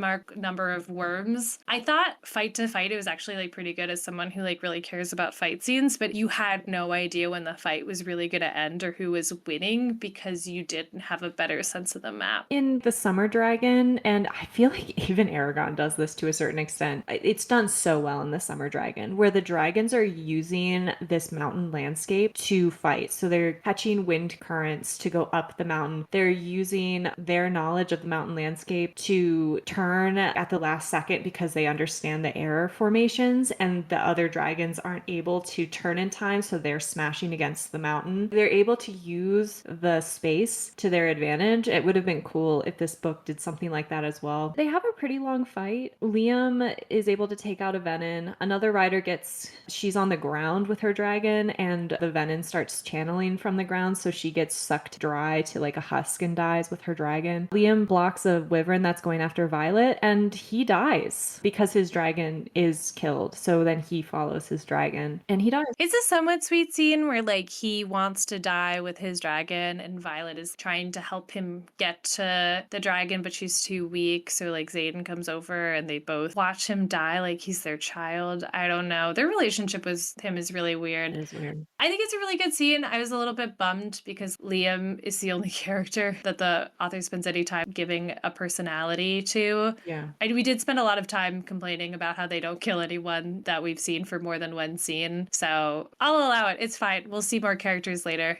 She cries and she decides to actually try to aim now. A venin gets onto Taryn's back and Violet fights it, but she is stabbed by a poison dagger, and it's the first time that someone's able to get below her armored corset. I'm not sure how they were able to do that, but they do it this time. I give a lot of shit for them not having hand-to-hand combat, but in Temeraire, they have these complicated harnesses because you can board people like boats, and I figured there wasn't going to be any of that in this book because they don't have any harnesses, but the venin do get on, and then there is boarding and hand-to-hand fight scenes, which like I thought was really cool. I really wish there would have been any of that in like the trading sequences to like tie it back in. Yeah, and maybe that venin wouldn't have even been able to board Taryn if they were able to actually do distance weaponry, like if she was able to shoot an arrow at it when it was still on its wyvern. But we have to do hand to hand because that was the only thing that they were taught. Yeah, it's complicated because I really like the scene, but it's just like the book needed to do a better job of establishing it. Yeah, Xaden assists with his shadows, and she stabs the venin with the special dagger, which is an instant kill. It takes out all of the wyverns that the venin was commanding, which is not all of the wyverns, but a good amount of them. Violet then realizes that all of the wyverns die if you take out their venin, which she still treats as just a theory because she is the dumbest person alive. Like, she should have realized this before and thought, maybe if I take out this venin, the wyverns will die. And then she tests it by killing the venin, and then the wyverns die. And she's like, oh, that does work. But she doesn't do that. Liam killed one, and it didn't seem to stop them. So I guess he wasn't doing any wyvern stuff. I think there are like two that are controlling the wyverns. Anyway, it doesn't matter. She fights another venin using Andarna's power to slow time so she can direct the lightning. And then she falls off Taryn's back because she's succumbing to the poison. And Andarna is able to catch her to slow her fall, which is very How to Train Your Dragon, the movie.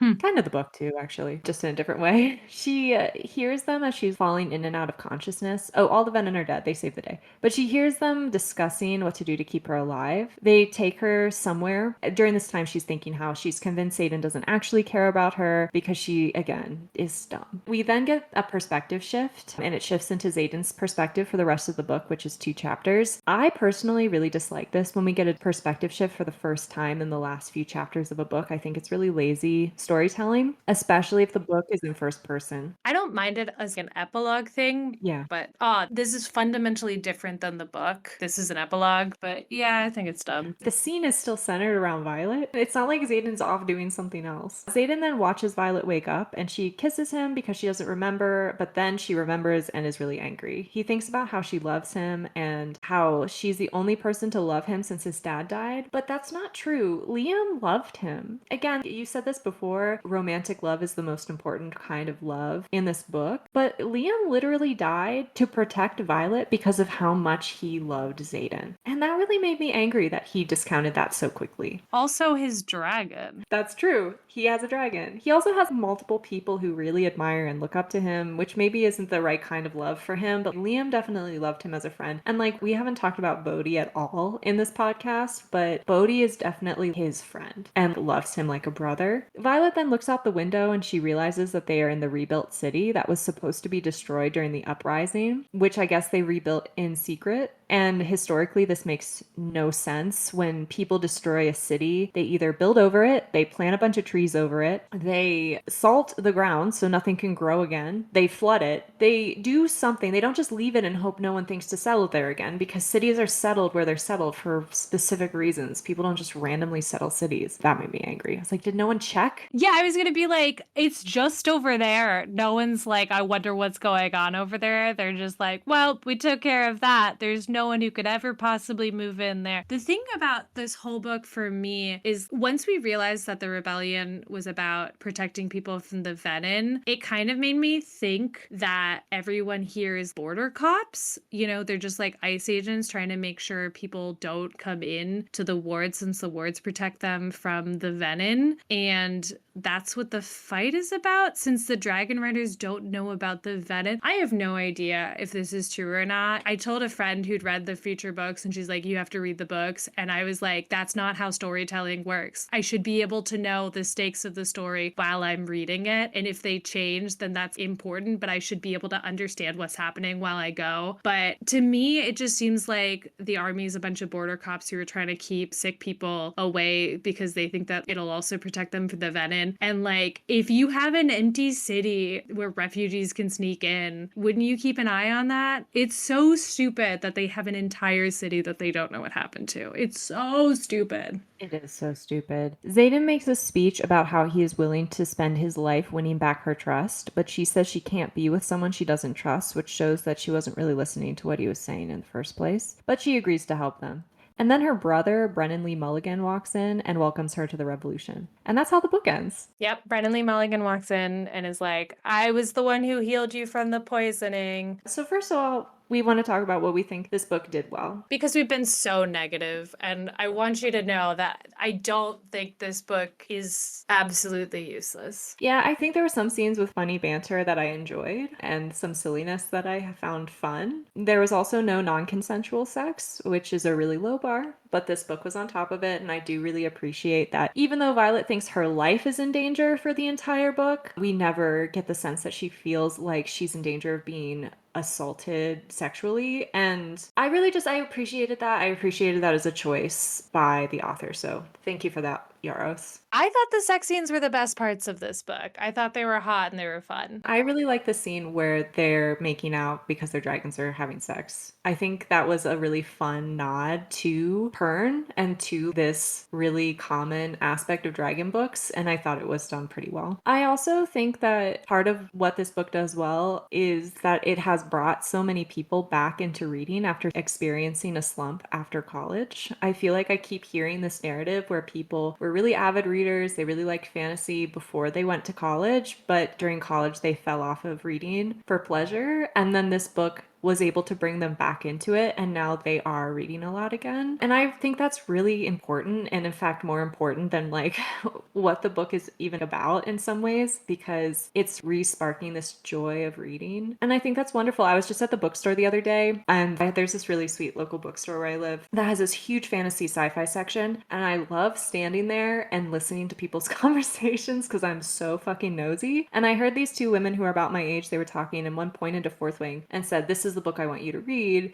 And they were talking about it a little bit, and then she pointed to the Brandon Sanderson section. She was like, you can also read anything by him and you'll probably like it. And I think people think that there's this divide between these two parts of the genre where people who are reading romantasy are siloed into romantasy, but I don't think that's true. And I think just as an entry point, it's really helpful for people to get into the genre, and it's giving the genre more popularity and exposure, because sci-fi fantasy used to be so niche that a lot of people might not even know a single fantasy author or book other than like Game of Thrones and Lord of the Rings. So I appreciate that. And finally, this was a really fast read for me. It wasn't for JoJo. At points, I did feel like I was taking psychic damage. I do have to say, the things that I liked, basically, and I told all my friends who were reading this, and I actually said it while I was reading it. I was like, I think as soon as they start fucking, I'm gonna like this book so much better. And I really do. From when her and Xaden get together to the end, it is like such a different book. Yeah. Things are happening. The sex scenes are fun. They get together and they kind of like break up a little bit, which is a little annoying. But for the most part, they're together and they're more fun together. And then also the introduction of the Venom just absolutely abandoning the magic school and getting to the actual fight scenes are really cool and fun. So like I really did like the last, I'm gonna say like fourth of this book. If the book had been the last fourth, even with all of the weird stuff that's in it, I forgave so much in Priory of the Orange Tree because it moves through it pretty quickly. And for the most part, we understand the journey that the characters are on. And I really felt that way about the last fourth of this book. And all of my problems with this book are from the first, 3/4 of this book and how it just absolutely has nothing to do with the last fourth of this book. It doesn't make any sense. It is kind of annoying. So if I was writing this book, I would chop off so much of this unnecessary stuff because there's a good book in here. And I understand why people keep saying to you it gets better, because it does. Like, it does get better. The ending is so good, it actually makes the previous stuff better because you finally have a bunch of answers to stuff. So in retrospect, it all makes sense now and it's like a better book. But God, it was a slog to get to the part of the book that's actually any good.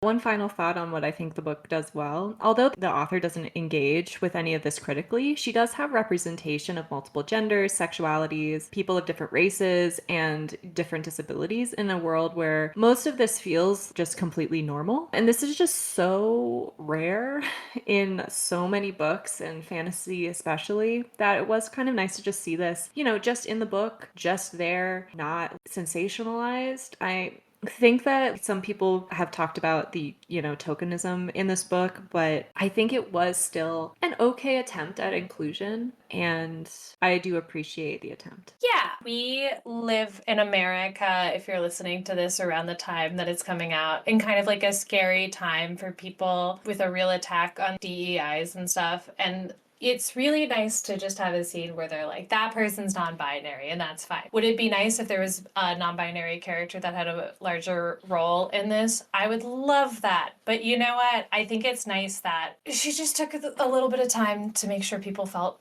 comfortable and accepted in the world. And I think that's nice. Yeah. So do you want to talk about some of our other thoughts around the book? Yeah, we should finally talk about dragons. This is a dragon podcast. We've been talking about it the whole time, but I kind of had a spicy take with this, and I'm less convinced of it as we've gone through the book. But my spicy take was that I actually thought that this was a book that has not read another dragon book, because there's so many parts of the dragon canon that we talk about in this podcast and we find really interesting that are just not at all about this book. So we have a lot of conversations that dragons can exist on a spectrum of like god to like animal, and these are like kind of people dragons, except for they're also kind of animal dragons. It just doesn't seem to sort of engage with that spectrum that much. They're people when they want to be, they're animals when they're not. They're a little bit gods, but like not really. It just seems a little bit of a mess. We also don't see any stables in this book, which is another thing we see a lot. We don't know where they're kept. We don't see any harnesses. There's a harness, wink wink, but a lot of things in books are like taking the harness on, taking it off, but we don't have that. Yeah, they don't have to care for their dragons. They don't have to like brush them or anything. There's no hoards. They're not interested in gold. That's a trope that comes in and out of different books that sort of plays with the smog notion of dragons, but we just don't see that. I think she has taken inspiration from specific dragon books. I think that it's more of an editing issue than a not engaging in the canon thing. I think there are a lot of things that she wanted to do and was like trying to do,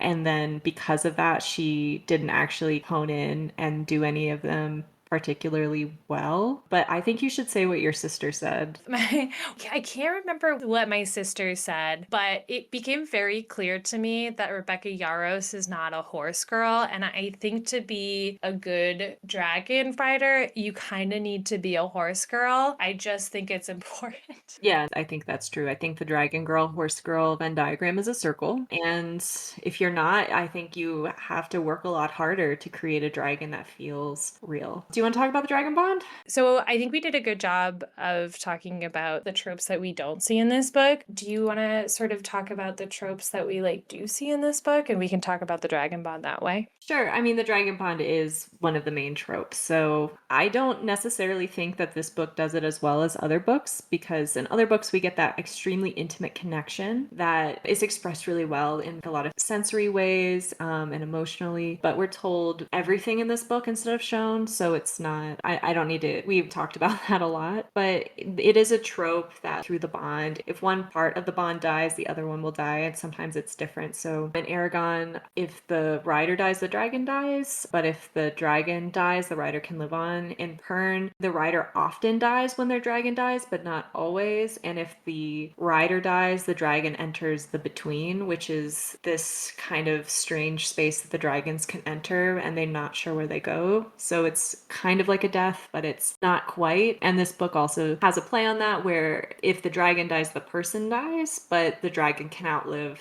their rider, which I don't think, have we seen that before? No, it has more to do with the venom being like the inverse of them. So if the wyvern dies, then the venom doesn't die. But if the venom dies, then the wyvern dies, because it's about the channeling of magic, which is one of the more interesting parts about this book. But it is its own take on that sort of bond. And it kind of felt like in the beginning that it was just so they could manufacture more drama, because Taryn is gonna die if Violet dies because he'd be sad about it. It's a little bit weird why it's just her. In the book, they say that each bond, so like the dragon's first bond with its first human, is the weakest. And as they age, their bonds get stronger. So it might have something to do with that. Like this might be Taryn's final bond. Yeah, I think the way they do Bond is really interesting. I just think that some of the stuff that they do earlier in the book to build tension around the fact that like anyone could die any moment kind of undermines the magic system a little bit. Yes. But there's a bunch of stuff where they undermine the magic system. Theoretically, everyone should be able to talk to each other because all the dragons can talk to each other or whatever. So stuff like that. But yeah, it's cool. And that's something you see in other books. Keep going. I'm actually going to talk about what other books we see. So we see Dragonflight and we see Aragon mostly in this book. And I actually see more of the movie Aragon than the book Aragon, which is strange. So some things that we get from Dragonflight, some tropes that Dragonflight really, which is Pern, really established are color-coded dragons. So the dragons have different colors, and it's said that the coloration of the different dragons are personality traits of the dragons. So that is something from Dragonflight as well, although the dragons have a hierarchy based on their coloration. We also have that size relates to the hierarchy. So the largest dragons are at the top of the hierarchy and the smallest ones are at the bottom. And we see that affects their humans too. So when Jack bonds that small dragon, he is put lower on the pecking order. We also have the golden dragon, which is rare and special, though in Dragonflight, the golden dragons are the only dragons that can breed, and they're the queen dragons, where the golden dragon in this, it's unclear whether she's a special dragon and she's golden or if she's just golden because she's a baby, but they're rare and special. We have a telepathic connection that is only shared with the rider and their dragon, which I spoke about a little bit before, how that is specifically related to Pern. That also exists in Aragon as well. We have the bond again. Dragon sex makes their humans want to have sex. That is directly lifted from Pern. And Darna being able to manipulate time,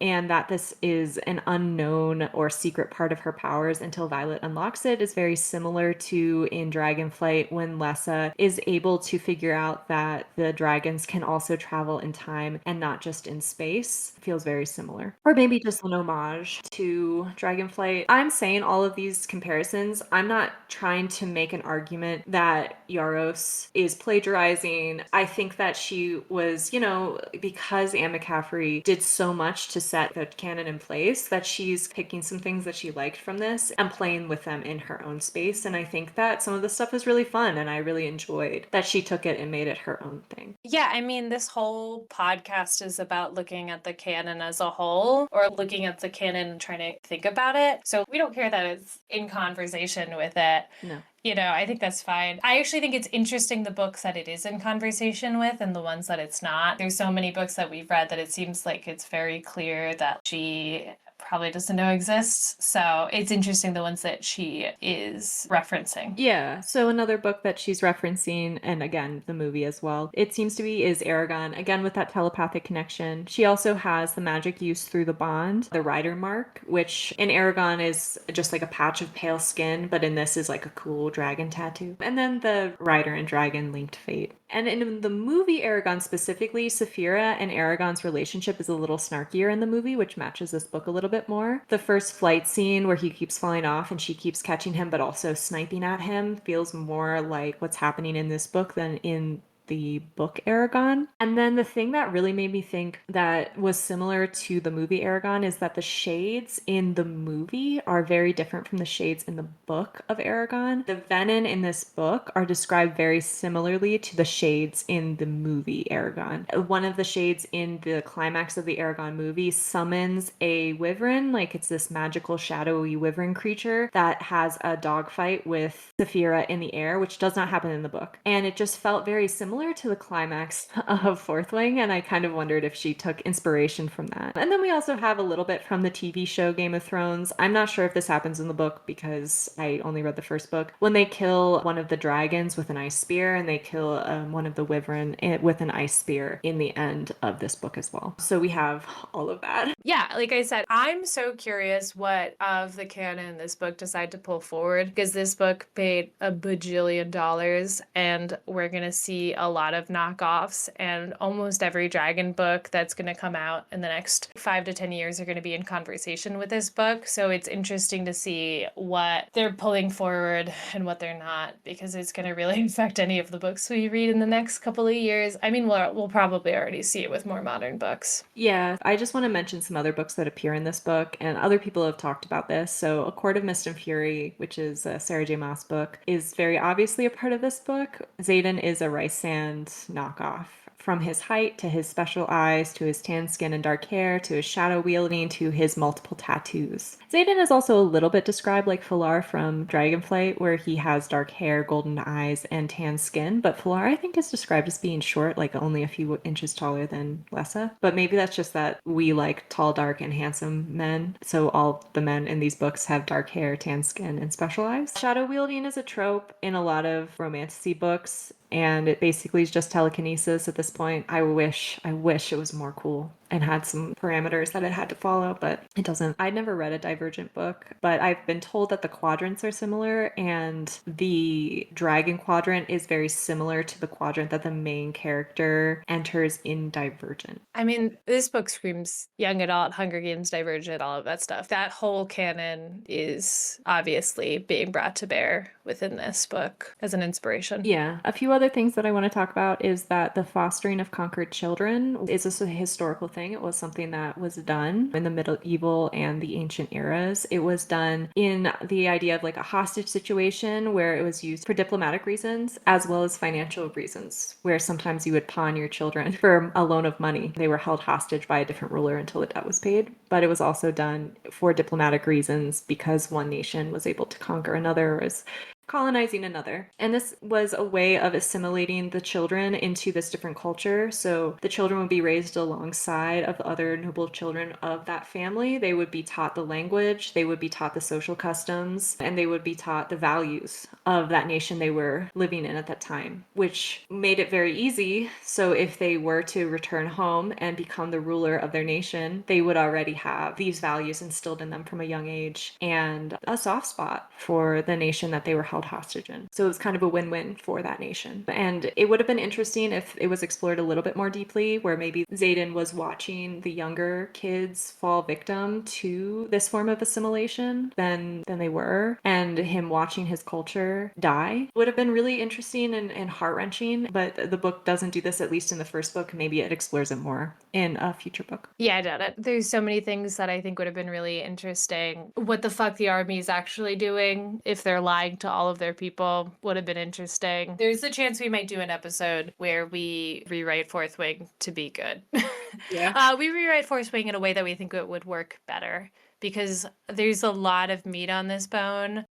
Yeah. The final thing that bothered me was Violet's agency, and this is a huge issue that I have with a lot of romantasy books. She has none. We are told that we have these strong, intelligent female characters, but they don't actually make any decisions of their own. She doesn't choose to go to dragon school. She doesn't choose her dragon. She doesn't choose to go with Xaden during the war games. She just is dragged along by the plot for the entire book. And that makes Xaden's plotline and his protective plotline problematic in and of itself, where he has his bodyguard protect her at all times. He wards her room for her. She doesn't like when Dane is overprotective of her, but she's okay with Xaden being protective of her. And she doesn't make any of these decisions herself either. She kind of just allows this stuff to happen to her. She might complain about it at points, but she doesn't actually do anything to try to get around it or fight it or sneak around Liam at all. So it's just a little frustrating to me. And I think that this wouldn't be as much of a little bugaboo of mine if it didn't appear so often in a lot of these books. And I just wish that she did have more agency and that she did make some decisions for herself, even if they were the wrong decisions, even if they were a mistake. And I think I would have liked this book better if that were the case. I think that was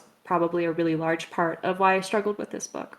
I mean, the problem with Violet not having agencies means she doesn't have a character arc. Yeah. The book should be about her learning to believe in herself and trust her skills, even though her body betrays her. But it kind of doesn't. I mean, she sort of does this by becoming a dragon rider, except she doesn't choose it. And then she kind of like fumbles into the dragon rider this. And eventually she does be like, this is what I want to do. I want to do this. But that happens halfway through the book. And then her like character arc is over. And then she's just hanging around. Yeah. For the rest of the book. I don't think anyone in this book has a character arc. I don't know if anything is ever resolved that they set up other than the fact that Venons are real. There's just not a lot of story structure on this book. A lot of things happen, and I think if you're super into leather and daggers, then maybe you won't mind the fact that there's no coherent plot or story structure or characterization or character development or like all that other things that make things good literature. But man, this book really wore me down. Yeah, but now it's over.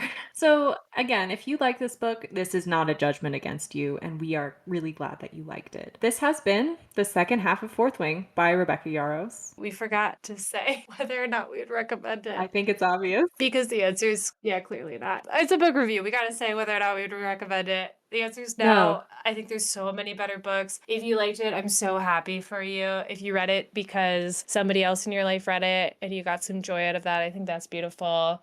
But now we are going to read The Saint of Dragons by Jason Heitman.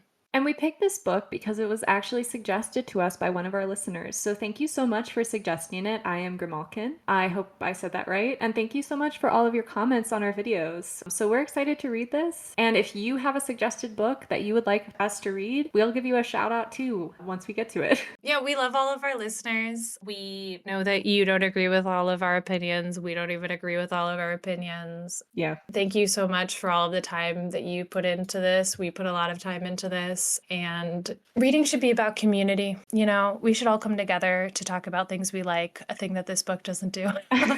Things we like and things we dislike. Yeah, and we're just so happy that you're on this ride with us. Yeah. Even if you're just here for the first time because you read Fourth Wing, we hope you read and check out our other books. We genuinely tend to like our books, and I tend to be less grumpy and less tired. This one was just a rough one, you know? If you liked this book, you would love Temeraire. I really do think that, and that is a book that we did love. Yeah, if you liked this book or didn't like this book and you want to hear more suggestions for dragon books, feel free to look at our canon, or you can just comment on this episode and we will get back to you. Yeah, so that's all we have today. Thank you for listening. If you enjoyed this episode, God bless you.